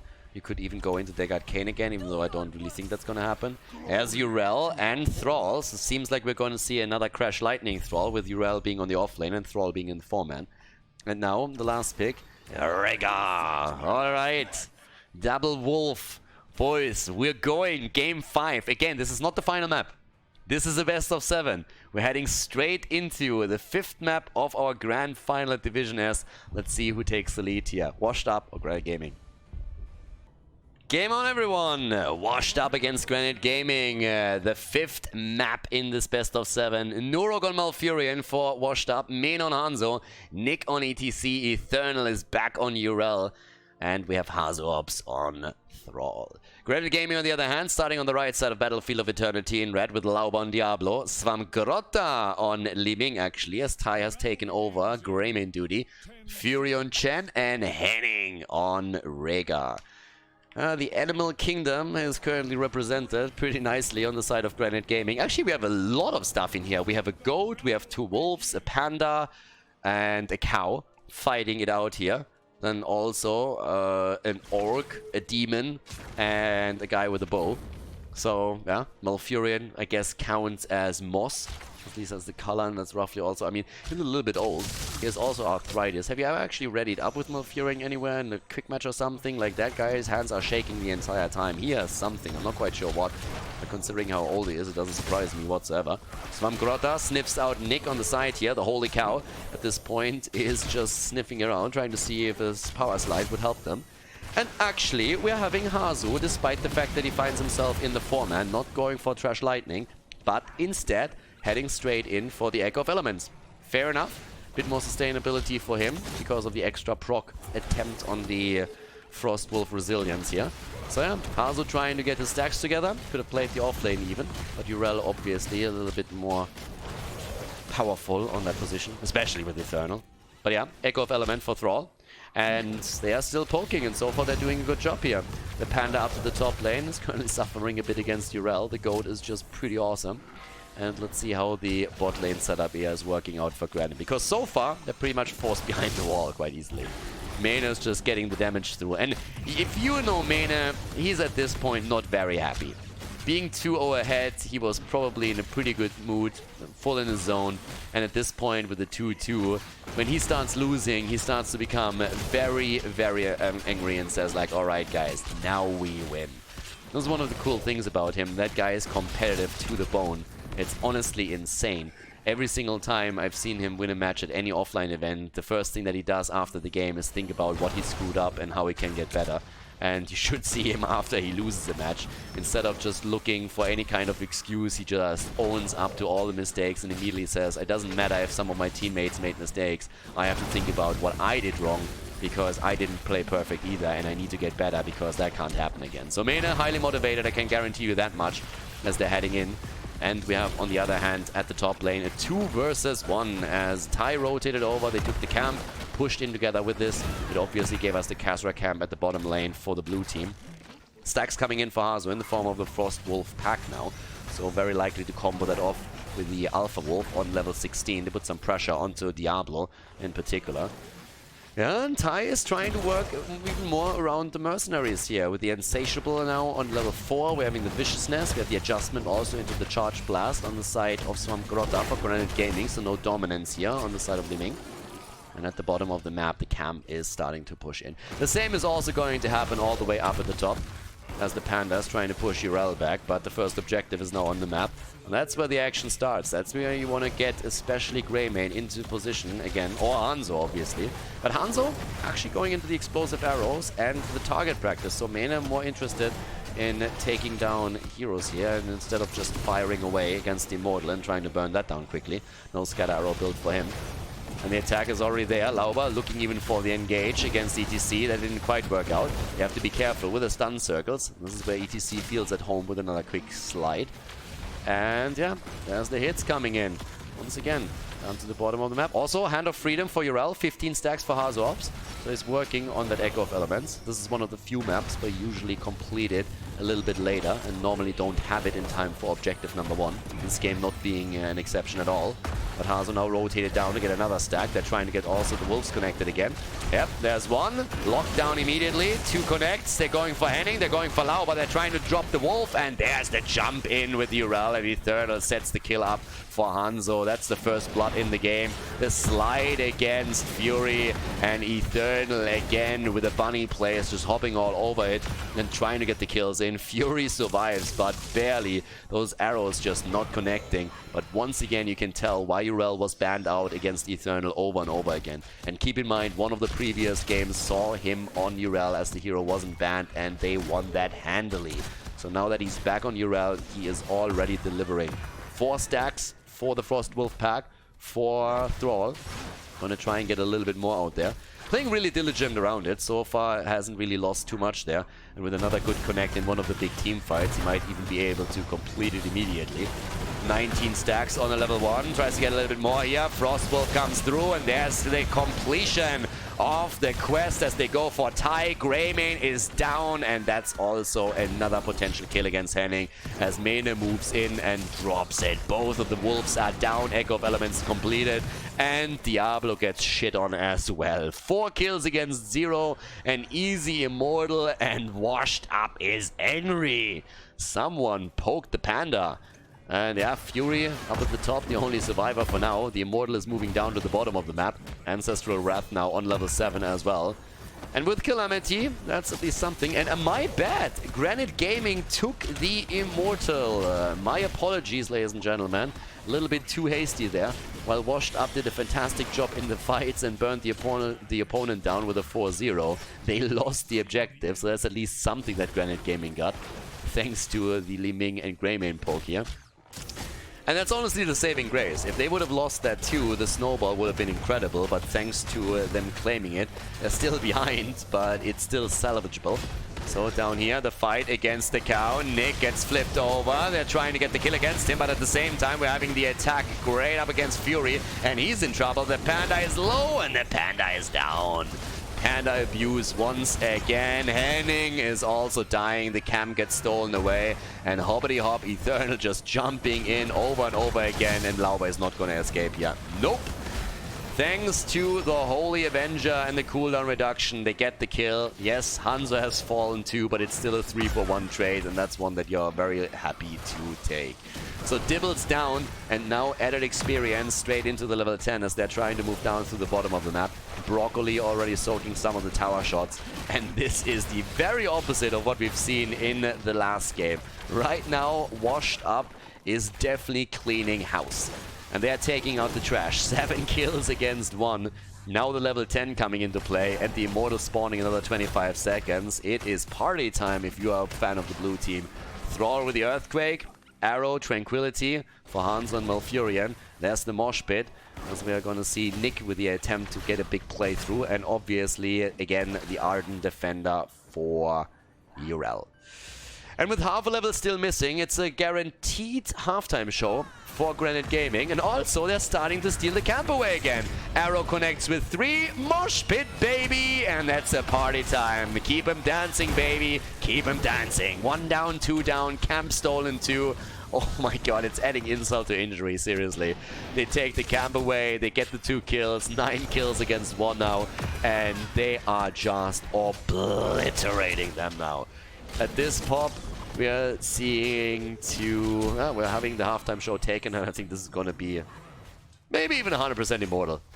Right now, if you're Granit Gaming, you're just honestly trying to get some aloe vera, because those burns that you're receiving in this game are pretty severe.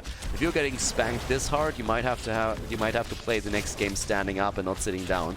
And yep, it's nearly 100% Immortal. They take that. Easy peasy. And now we have fun pushing. The tactical pause coming in from Newburgh at the same time. Talking strategy here, of course.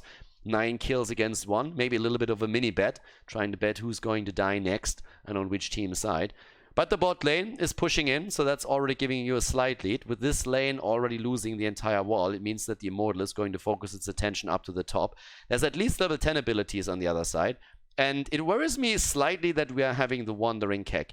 Now, I said this earlier on Infernal Shrines, that Chen actually did a couple of really cool plays from Fury when they isolated the opponent's hero with the Wandering Kek and were able to get kills there.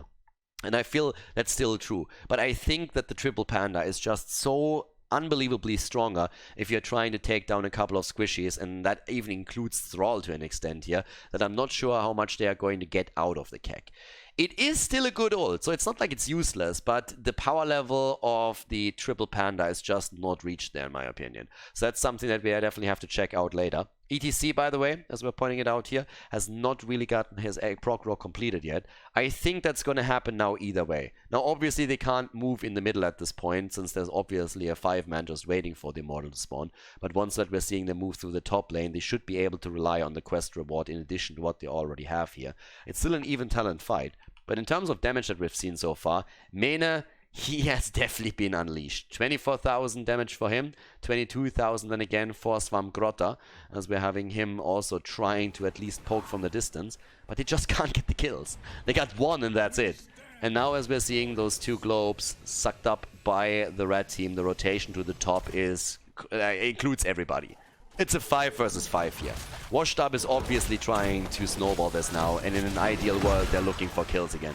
There's the quest completed, as already expected, and they push the fight past Immortal. Yep, there's the completion also on Lauba. Here's the attempt to go straight for the barrel, and I don't think they can get that kill. No, Hanzo is fine. The arrow connects with 3. They're trying to follow it up. There's the wolf, and that damage keeps coming. The Immortal pushes through, and now that most of the ults have already been used by Granit Gaming, especially now that the Ancestral has been dropped as well, they are in trouble. Lauba is low, Infernal is just hopping all over the place, and it is insane. They just can't deal with Yrel here. They can't deal with any of this, but Yrel in particular is just an absolute pain, and Fury is now getting isolated up at the top as well. They're trying to chase him down, and he's pretty much... it's a Chen sandwich. It's an absolute Chen sandwich that we're seeing here. They're poking from 2 sides, and the Panda is down, and they are going to lose way more than that. The wall is gonna fall. It's the only question that remains at this point is, can they go for the keep, yes or no? And with level 13 talents about to be ready for them, they have a chance to make that play. Eternal not using the ult just yet. Oh my god, like the nerves of steel here. And yeah, they get the level 13, Eternal holds onto this ult, and they're moving away again. After Dibbles died, I mean, obviously the... oh, actually, Diablo hasn't died, my apologies. We have now 15 stacks for Broccoli, which also is pretty incredible for Nurok, honestly, since we're only 10 minutes into the game. But this is starting to get... incredible. I mean, again, with level 10 abilities, maybe there's a chance to come back. They haven't lost the keep yet. There's no continuous pressure on the lanes outside of the catapult spawning every 3rd wave. But it's obviously worrisome. 10 kills against 1, and especially the setup at the top has clearly shown that it didn't work out with the Keck as they were trying to isolate the target. Now, they might be able to get the kill through it later, but at least for the time being, it didn't work out. Here's the mosh pit again. Apocalypse already being used. The insta-interrupt on the other hand. Nicely done by Liming there too. And Nick goes down. The question is, can they keep the rest alive? Nuro goes down too. That's a double kill. Can they go for triple? Ancestral keeps him alive. Diablo that is. And Eternal has to jump away, but the Panda is already on the chase. Not quite sure if he can get the kill here. Down at the bottom, they were trying to look for another one. Yeah, Yrel with the ult and hopping out. But that's at least 2 kills for Granit Gaming against a talent advantage. Against a talent advantage on the side of Washed Up. Granit Gaming got bullied around the map. They were the punching ball of Washed Up on the first 10 levels. Now they're starting to get a few kills in. They're still heavily behind. But there might be an opportunity for them to slowly claw their way back into this game and get the lead over Washed Up in this best of 7 series. We'll see. They have 11 talents now as we're heading into the next objective, the next Immortal. And with even talents, we're at least having them with the Earth Shield now and with the Ring of Fire. Both of the teams focusing on the halftime show as they're just burning down the opponent's Immortal. And it should be a pretty even one at this. Yep. Slight advantage at this point. I mean, honestly, it's pretty much dead even, but it's a tiny advantage that we're now seeing for Washed Up. A few more hit points, 400 additional ones for them. Nothing too crazy, nothing to write home about. But at least now the defensive posture on both sides, and with even talents, they at least have a chance there. Greymin, by the way, with a really cool rotation down to the bottom of the map as he's trying to take down the camp here and allow them to go for the fort, which obviously can trigger now aggression from Washed Up since they have the vision on the hero and know there's only 4 defending. Fury is sitting at the side, but the camp has been taken down, which means that this fort at the bot lane is going to take damage. And Greymin is jumping in for that. He's trying to take another one of these waves down, uses the wave clear that he has, and that is continuous pressure. It's a really cool position for Granit Gaming. Really, really nice tactical move. I am absolutely enjoying this. Ty is also keeping his action alive here with the auto attacks. I mean, just look at him go. That is amazing. Look at him go. Taking them down there, and well, he might not be a witch doctor, but still. Right now, the attempt to maybe even go for the aggression straight against the opponent. The barrel again, the 25 extra armor. Hanzo gets barreled out here for a moment, but Fury can't really isolate one of them. And so for them to drop it. Nice moves against Svamgrotta after the arrow. So Hanzo actually doing solid work, but he can't get the kill. And now Ty is also moving back out. The Immortal is a bit low for them, but the camp at the bot lane is still getting value. Here comes the Apocalypse as they're trying to go for the plane. They're jumping straight onto Hanzo. Menes jumping out just in time to save his ass. Ty gets the Ancestral as he was in trouble, but the problem is that Lauber is also in a hell of a lot of pain as Fury gets fully targeted by the rest of Washed Up and should fall here and indeed dies. Fury down, the Immortal about to be taken. Lauber is already a little bit low too as Harzops is moving in again for another kill against Diablo. Henning also about to fall here. He's not going to get away, and I think the same fate is going to happen to Ty. Svamgrotta, who gets the kill against Hanzo. He did not account for Li Ming to be there, but still, it's already a full-on setup. They have 5 heroes taken down, Diablo at least back, Urel going straight in for the kill. Yeah, they can wait for Hanzo even if they want to, and they have level 16 now as well. Level 16 in their hands, 1.5 level lead, big Immortal on the map, and they can wait for Hanzo to make the play there, and that's exactly what they're doing. They are not shying away from the 5 versus 5. They would have to face off against that anyways, so they're waiting for their own hero to be back to business before they are delivering the final blow to the opponent's Immortal, and then they can move through the bot lane. That's exactly where the Immortal is going to be headed, and they're jumping in again. They are going again for the fight with the 16. The long distance arrow, that's the European arrow right there. But the barrel is actually pushing Infernal out so they can steal the camp away. The Immortal is already going to be on its way. It was a cool move, but it didn't quite work out for Washed Up. They are not able to get a kill. They're not able to get the camp. The barrel finds some solid value. And now the aggression through the bot lane. That's the moment where they have to try and see if they can get more than only the fort itself. Right now, Svamgrotta just sitting there with the defense starting to poke. Grayman is chipping in too. Range damage until the Immortal loses its shield. And that fort is a goner. Immediately eliminated. As we have Lauber already getting poked, not quite to death, but definitely a lot of damage against him. Damage output at this point, 59,000 for Hanzo, 46,000 for Li Ming. And here comes the pressure. They're starting to go straight through that wall, and there is just no stopping them. That Immortal is likely to get the keep now with the help of the rest of the team, as they have the level 16 advantage. Here comes the barrel, trying to buy a little bit of time, try to buy time to save the keep. Azops with the Earthquake. They want to go for Svamgrotta, and they are nearly getting the kill there. Another arrow coming out and barely dodged. Great job by Rhaegar with an insane cleanse again. But Fury is about to fall. He goes down. Eternal late on the ult again. Doesn't even use it. Still has it active here. Tries to get the kill. And this time Eternal actually goes down. Didn't account for the wall stun. And that one took him apart. Greyman with the 16. The Executioner is there. They're starting to make their plays. They want to go for the fight. Another attempt at a mosh pit. Not quite working out. And there's the 16 now taken on the side of Chen as well with Hilarity once more. Here comes the mirror ball. Diablo, Dibbles, Lauber in trouble. The poke. Hanzo sitting there, and they're starting to go straight in once more for even more aggression. This time though they have to go for the camp first. Camp goes first, nearly 2 levels ahead, up at the top lane already. Bit of a push happening with the catapult, nothing that you can't stop. So that actually works for them. And 16 kills against 5 pretty much tells you the story of this game so far. Washed Up is angry. At least a couple of kills that came in from Granit Gaming, but it's not enough to turn the tides of the battle. They took the 2 forts, so that's at least something, but they lost the first keep now. And they're still far behind in experience, which would lead to an early level 20. So, let's have a look at the top lane. Nick is already anchoring the place. Another Immortal has been announced. There's not going to be any Storm Talents for Washed Up with this one, at least not at the beginning. They're still trying to take their own camp. Vision has already been given. Nick eats a bit of damage, but the rest of the team has been busy around the Shaman camp. And this is going to push against the core. We are 17 minutes in. Catapults are starting to hurt here. Main is already pushing this one out successfully. The Shaman camp is moving in, and everybody else is just trying to get the aggression up. 19 against 17. Yep, there's the action coming. Main is starting to make his way up into the fight. They're sniffing out Lauber sitting in the bush there. That was an important one. Catapults again accumulating at the bottom of the map, so there's going to be pressure against Granit Gaming that they have to deal with eventually. Lauber is already shocking around here, trying to see if he can maybe get onto someone from the backline. Thanks to his level 16 talent, Domination, he has a chance of getting a huge amount of damage in against someone. Infernal with a nice knockback, as Lauber was trying to do exactly that against Tyrael, and they're still fighting for it.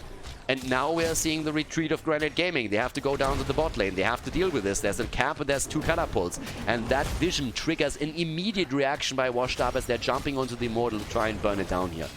Nicely done right there. At this point, we're already having the situation where Nick is burning that down to 50% HP together with Hanzo Ops and with Mena. And there's the barrel. They try to isolate Hanzo. He doesn't go for the Earthquake just yet, and he gets away easily. Again, the barrel value is just not there.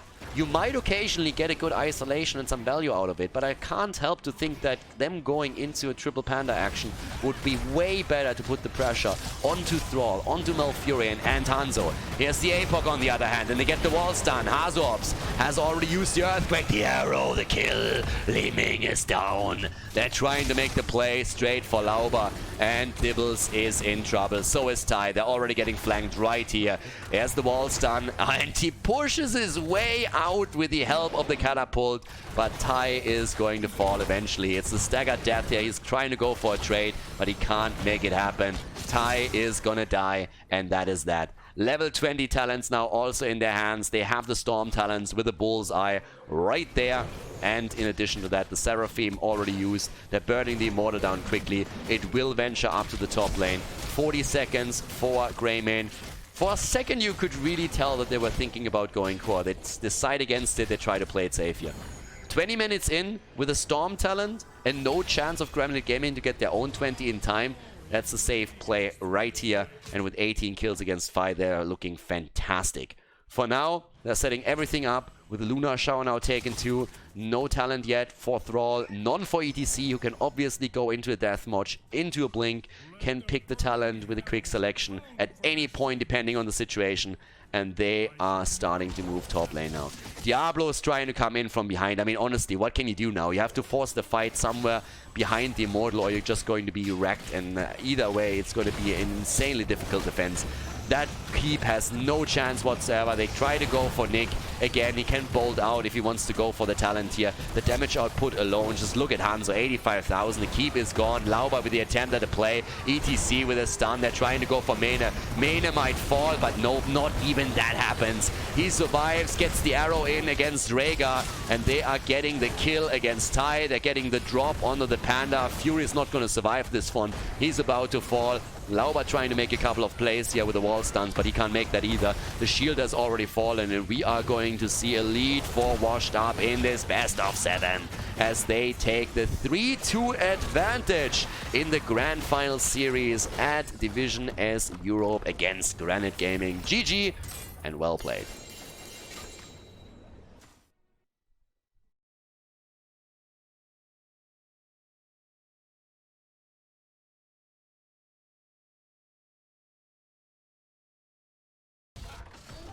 Game number 6.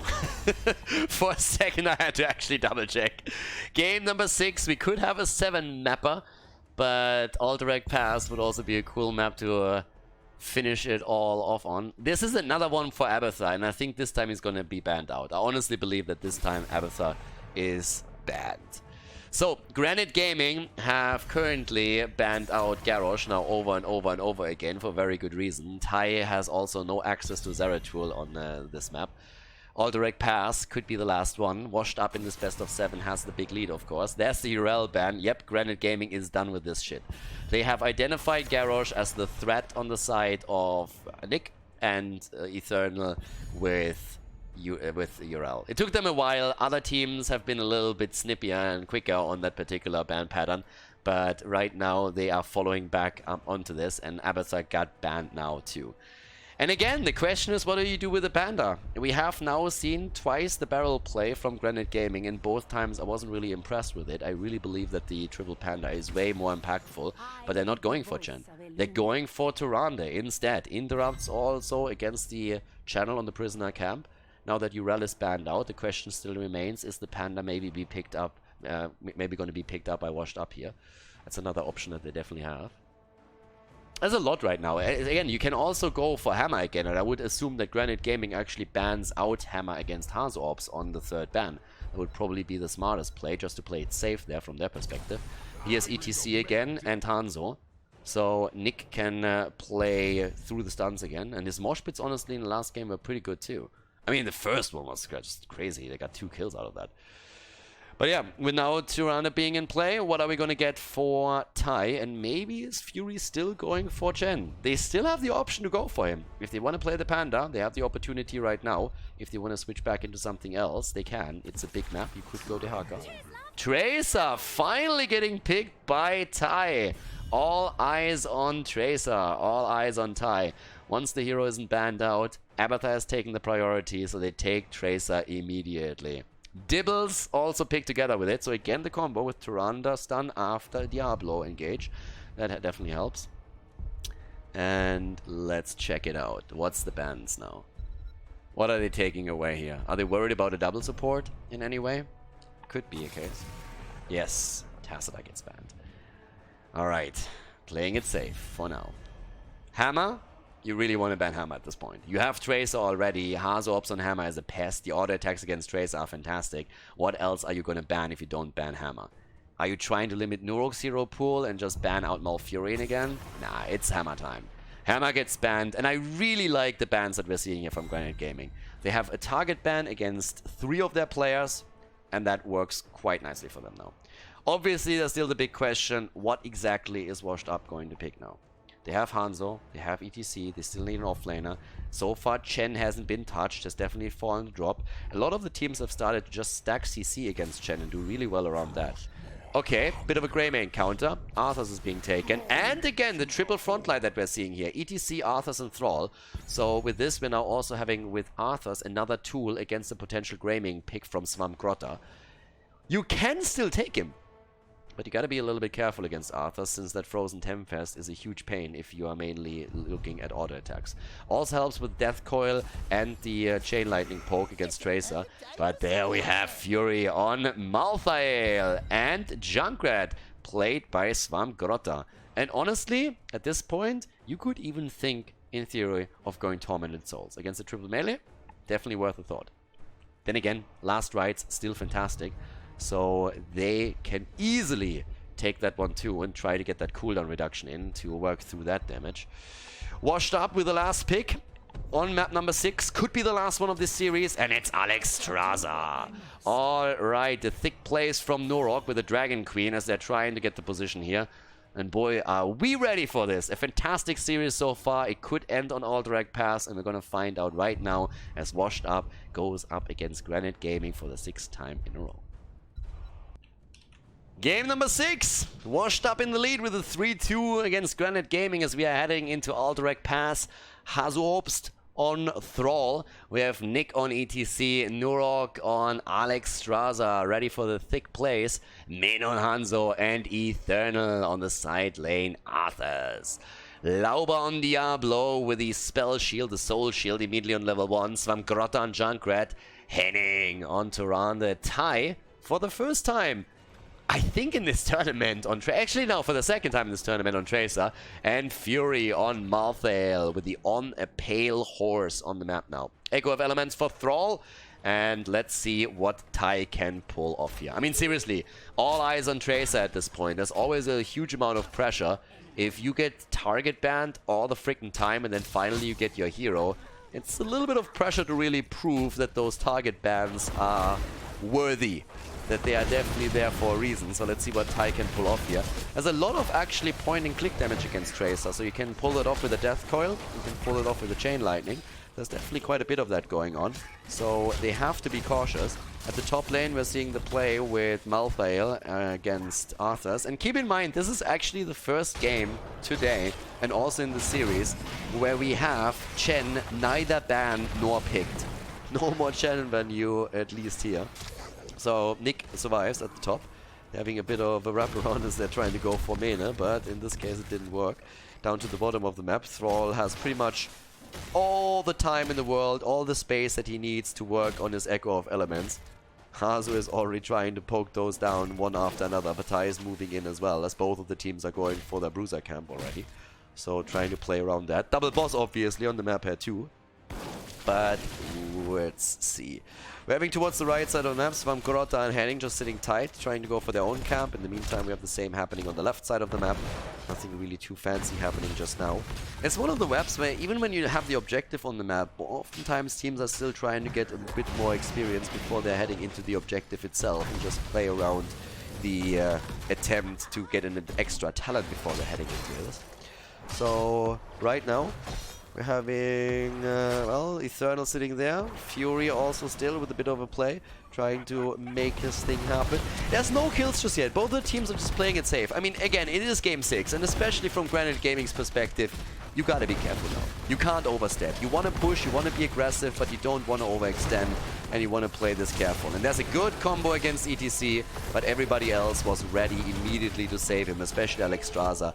Even the bomb from Chaser connecting there, but we have not a single kill so far in the game. 2 minutes and 20 in, might not sound like much, but we have seen very aggressive performances by both teams throughout this entire series. Also, the Frostwolf pack again being used by Hanzo Ops to get the cooldown reduction and also the mana management so that he can be more successful around the Alpha Wolf on level 16 if he chooses to go for that against Diablo. That's always an option that you have, even though Thunderstorm obviously triggers well with the Echo of Elements. But he's currently sitting at 15 stacks, so he's definitely absolutely in time with that. And now that the objective is spawning, both teams are level 5.5. I would expect them to try and make the play for level 7 before we're seeing too much action there. And it's probably going to happen too. So right now, camps are taken again, a little bit quicker on the right side of the map.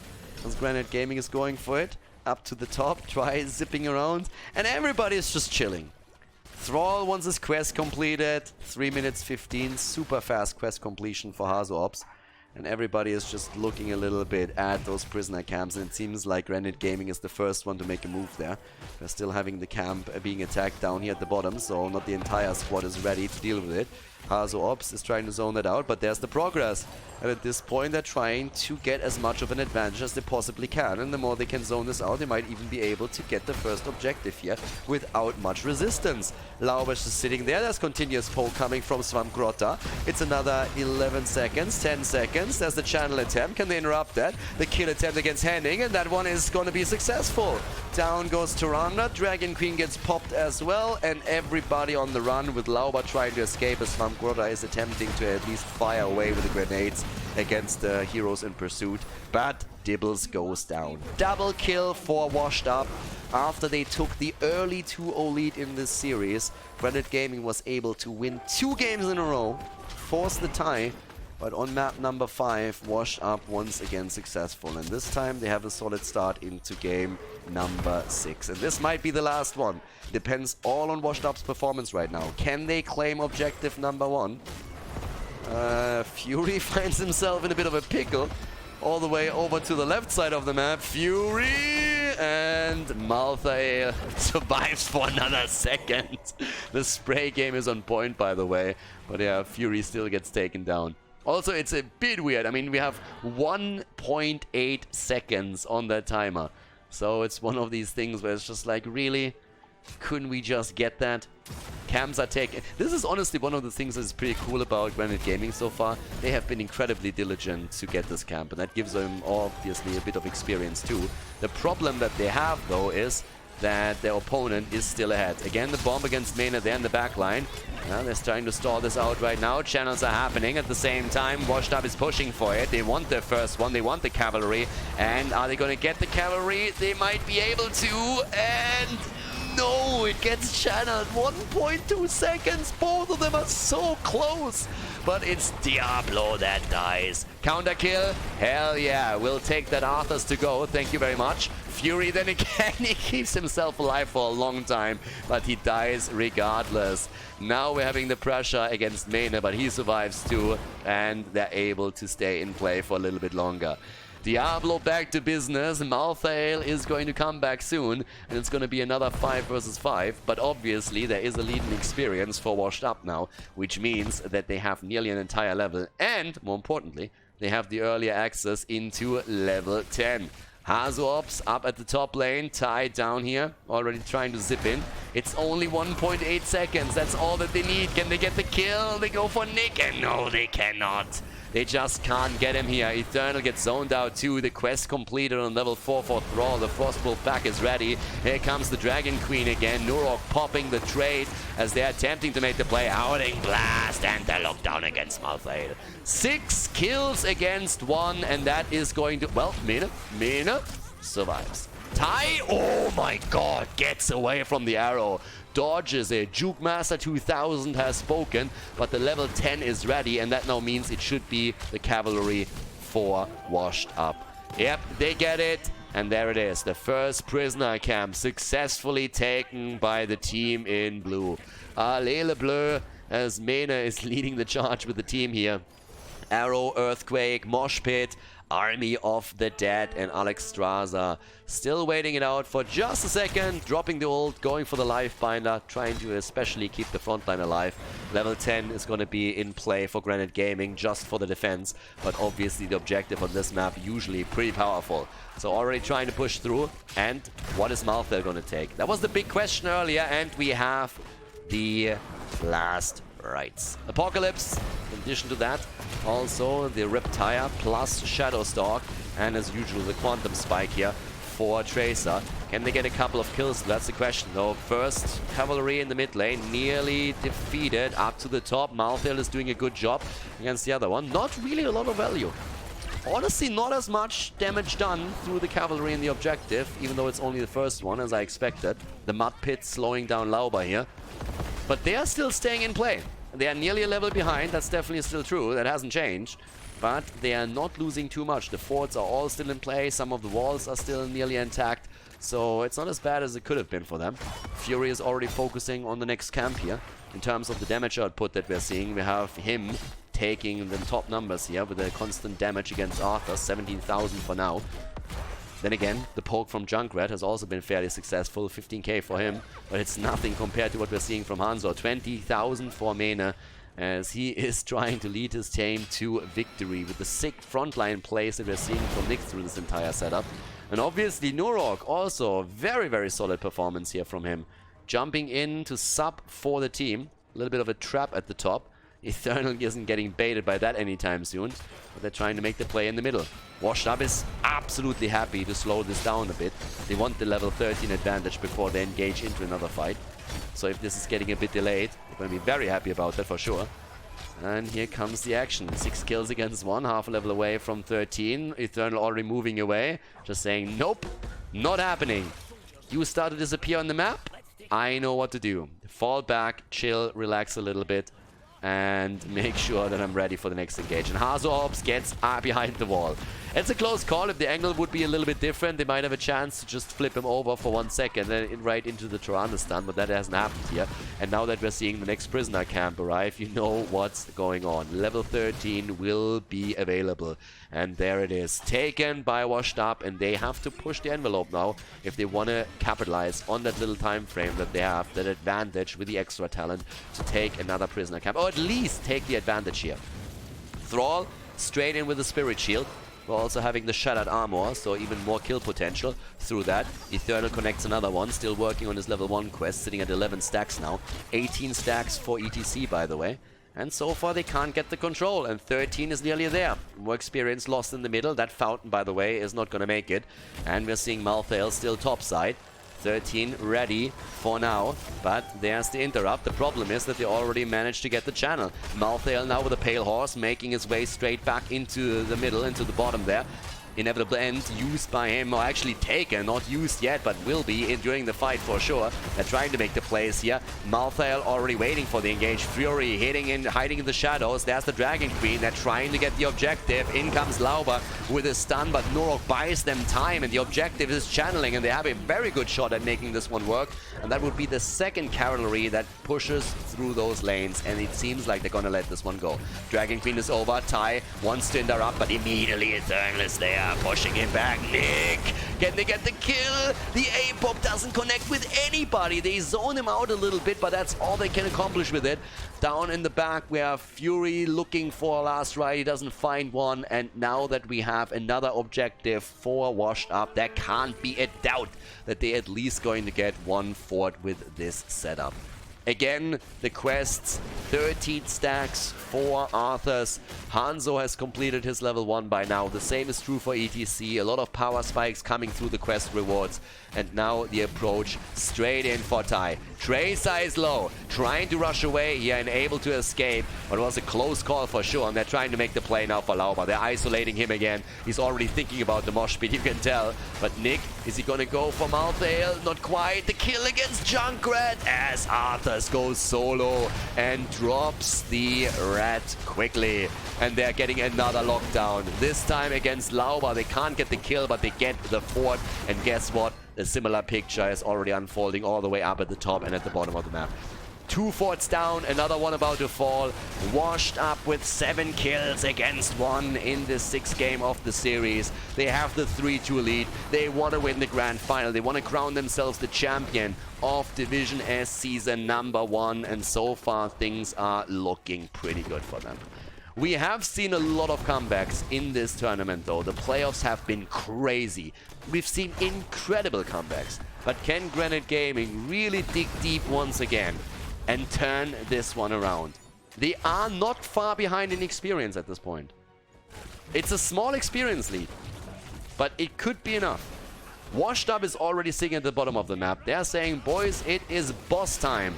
And they are burning this down like there is no tomorrow. There is absolutely no chance, even with a 10% movement speed, for Granit Gaming to arrive in time. Some of them might. Lauer might arrive there. But, actually, was I wrong? Might have been. Well, not quite sure if that's going to work out. The Apoc, on the other hand, is getting some value. But, yep, that 10 time, I was totally wrong. Happy to acknowledge that as Duranda falls. But now with 15.5, they're going for the Dragon Queen play, and that's just too much. Ty is down, Duranda's down too, they're getting the Junkrat kill. Mosh pit, baby! It's party time as they drop Diablo and they take down Fury. A 5-man team wipe. The 10% movement speed across the board, the increase has allowed Granit Gaming to go for the boss fight. They challenged it. But even that didn't help them. Instead, it backfired. 12 kills against 1, 2-level lead, and extra talent. And with the boss, they want to go straight in for that keep at the bottom of the map. Keep in mind, if you do not finish the game here, that that boss is going to get the hit points back. 1 armor shield down, and they don't make the play. They don't want to risk it. It's a safe play. It's the safe play to make at this point. If you're 2 levels ahead, if you have 12 kills against 1, the extra talent, this is the safe play to make. It's still only 14 minutes into the game, and you know that if you don't drop it right there and your opponent wipes you, it's an even slate. It's a clean slate again on the map. So they don't make the play. They wait for the objective again, and this one is going to be defended. They don't go for it yet. They could have maybe pulled it off. They had a good chance there. But if you miscalculate, if something unforeseen happens and you get wiped, your opponent is back to business, and as you can see right now, that core regenerates quickly. So that's a risk they were not willing to take. They just said, nope, we want to win this game. Let's play it as safe as we possibly can. We have nearly level 18. We're going to have the earlier level 20, but it's 16 versus 16 for a little bit longer. So right now, we have 29,000 damage for Malthael, 28,000 for Junkrat, 28,000 for Tracer, who didn't have the impact that they were hoping for this game so far. But Hanzo on 43,000. And the aggression comes in again. Mid lane. Someone has to deal with it. It's Mene. Mene moves in and tries to take this down. The fight, can they force it? Granit Gaming is looking for that opportunity. They're 2 levels behind. They need to do something. They can't wait for 20. They can't allow Storm Talents to be the problem here. Stun into the wall. In comes the attack. Lifebinder saves Nick. So far, last rights hasn't been used yet. Earnest making the play from the side. Completes his level 1 quest 2 as he walks Duranda down and she dies. Duranda dead. Dibbles down. Another mosh pit with value. ETC falls, but they are going to get more kills. The first one against Junkrat. Fury, very unlikely to survive through all of this. And Infernal takes him down. Infernal with a beast performance on Arthas. Absolutely killing it here. They're going for Ty, and he's just on the run. The cavalry is running the entire time. No RNGs at this point for Hanzo ups, as the chain lightning doesn't bounce onto Tracer. But still, the only survivor in that little encounter is Tracer, and she won't be able to do anything as the objective is about to be channeled again by Washed Up. They're looking at a nearly perfect game here, and they're even rotating heroes up to the top to go straight for the boss now. They are 16 kills deep against 2, 3 levels ahead pretty much. They're going for the objective, they're going for the boss at the top lane. They want it all. They want to win this series right now. Ty interrupts in the middle. They get at least that done for now, but obviously they know what's going to happen up at the top, and the Owl confirms it. This boss is taken half a level away, not even, from level 20. Lauba wants to force a fight. He has to force a fight. It's a Hail Mary approach, but what else are you going to do? They're attempting to go for Hazops. The life binder's already coming in. Ty! Oh my god, he survives with under 50 HP, barely gets out after the recall there, but they keep him alive for a little bit longer. In comes Eternal. Arthas goes down. The last rites with the value, finally. In the meantime, the core under attack, but as we said before, as the core defends itself, the hit points are going to increase once again. It's going to recover all of this. The boss, on the other hand, might be able to take down the keep at the top lane, and that would remove another armor shield from the core. And they have to defend the position around the cavalry, around the prisoner camp as well. Level 20 is ready as now too. They have at this point the blessing of the rat taken. And in addition to this, we have the Earth Shield.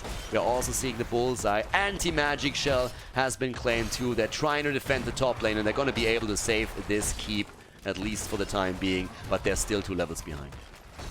They're still 2 levels behind their opponent. They're trying to soak the experience wherever they can.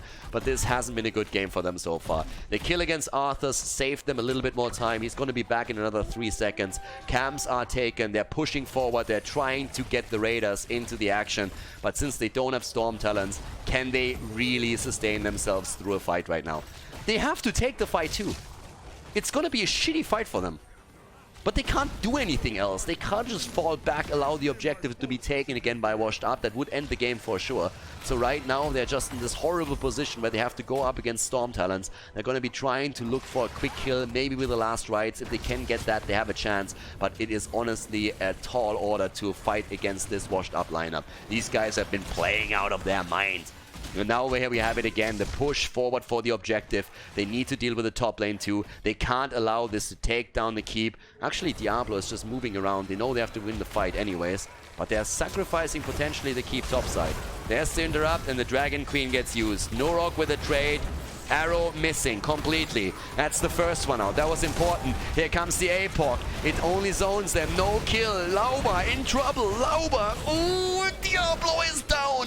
Diablo is down, and again the objective about to be channeled. The Grunts are trying to prevent the worst as Fury is already attacked at the top left. He's making the play for Eternal, but last rites has already been used, and Malthael is down. They're poking against the rest of the heroes. In the meantime, in the middle, we're having another attack here. Henning is in trouble. The keeps are all under pressure, low in HP. The objective can be channeled at any point. They're 2 levels ahead with level 21 against level 19. Junkrat defending them bottom lane, the mid lane, apologies, and Tracer still on the run. Menace saying, no, not today, goes in, gets the kill. Tracer dead, Swamgrotta jumps in, wants to get some counter pressure. That ain't happening. They get another kill any second. Swamgrotta gets healed by Henning over and over again. Can he actually escape here? Junkrat gets out.